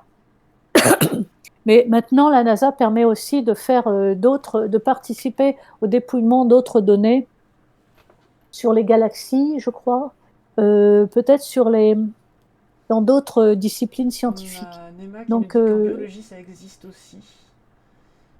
oui, Vraiment. oui, oui, oui, oui, effectivement, ça se. Donc en fait, si vous voulez participer à la recherche de Françoise, vous avez différentes façons de faire. J'en ai compté trois. Donc il y a bien sûr planethunters.org qui peut être intéressant. Vous pouvez également, si vous êtes astronome amateur ou amatrice, et bien si vous avez un télescope d'au moins 30 cm de diamètre, on va dire, un GPS pour mesurer le temps, la bonne caméra, donc ça vous pourrez lui écrire pour lui demander, vous pourrez participer à des campagnes d'occultation, et même je vois qu'il y a quelqu'un du CALA, du Club Astronomie Lyon-Ampère à Lyon, avec les clubs d'astronomie, c'est aussi possible de participer à des campagnes comme ça. Et enfin, troisième chose que vous Oui, pouvez tout à fait. faire, en reparlant des publications qu'on a vues tout à l'heure, où est-ce que c'est Françoise nous a dit que les publications qui étaient vraiment pertinentes et sûres, c'est celles qui sont vérifiées par les pairs et donc qui sont publiées.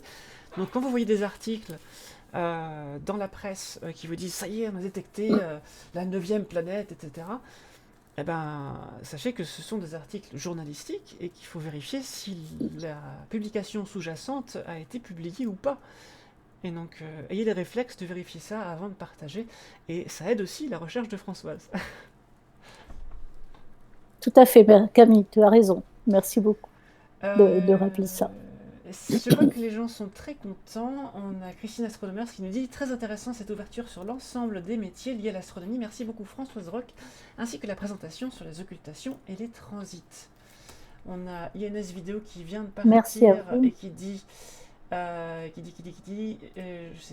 fait c'était un peu plus haut.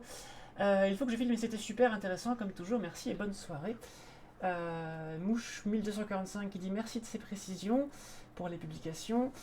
Péborel qui te dit merci pour tes explications. Je crois que les gens sont contents.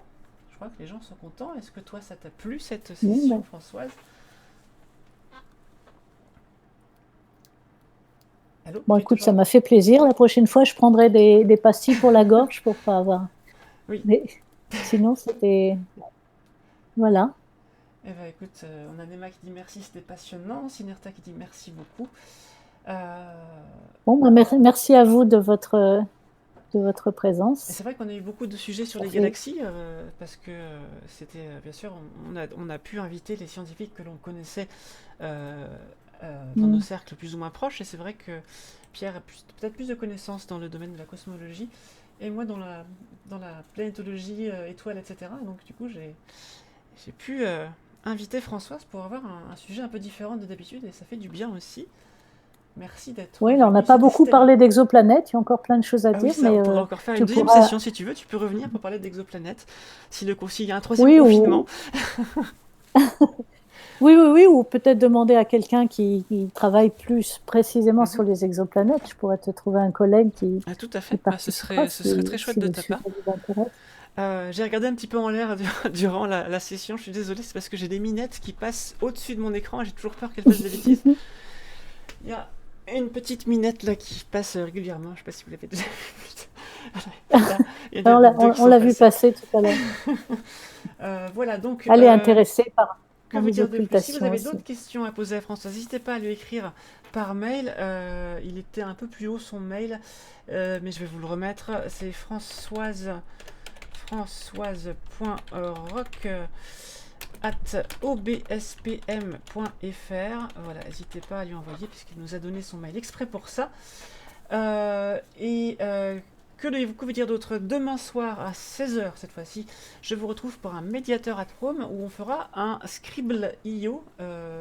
C'est dur à dire, mais je vous mettrai le lien de toute façon sur Twitter, sur le Twitter du Planétarium. C'est un dessiné, c'est gagné en fait. Je vais préparer une liste de mots astronomiques et spatiaux qu'il va falloir dessiner alors, avec vous dans le chat et avec moi, même François, si tu veux participer, tu pourras venir. On peut y jouer à beaucoup et à chaque fois qu'un mot sera trouvé, j'en expliquerai le sens en astronomie et vous pourrez poser vos questions au fur et à mesure. Mercredi, je vais tester en live à 16h avec vous le jeu de l'ESA, je ne sais plus comment il s'appelle, mais il est sur Steam. Un jeu qui simule l'organisation d'une mission humaine sur Mars. Voilà. C'est l'ESA qui a sorti ça il y a quelques temps. Et la semaine d'après, vous serez de nouveau avec Pierre pour le lundi et le mercredi cette fois-ci. Le lundi, ce sera un astronomeur at home, je ne sais pas qui est invité. Et le mercredi, Pierre reprendra une session, je crois, sur Stellarium, donc une session de planétarium en ligne. Et le vendredi d'après, ce sera INS Vidéo qui nous parlera, alors on ne sait pas encore, soit des glaciers, soit d'autres choses, mais ce sera en lien avec l'astronomie de toute façon. Voilà le programme. Et s'il y a un troisième confinement, eh bien, on aura d'autres sessions, avec peut-être du coup un collègue de François sur les exoplanètes, ce serait très chouette. Voilà, et est-ce que tu as encore quelque chose à dire Françoise, ou sinon on s'arrête là, c'est toi qui vois.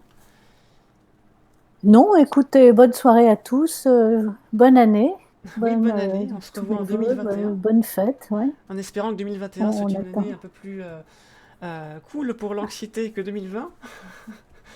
un peu plus calme et Alors c'est Mars un peu Horizon moins 2020, confiné, d'accord. ça, c'est clair. Et bah très bien, merci à toutes et à tous, bonne Merci. soirée. Checkez la chaîne YouTube du Planétarium à la rentrée. Ma collègue de la communication aura sûrement mis les vidéos en ligne à ce moment-là. Et en attendant, vous pouvez vérifier, revoir les vidéos sur Twitch pendant 14 jours. Voilà, à bientôt à toutes et à tous. Merci Françoise, merci tout le monde, bonne soirée. Merci.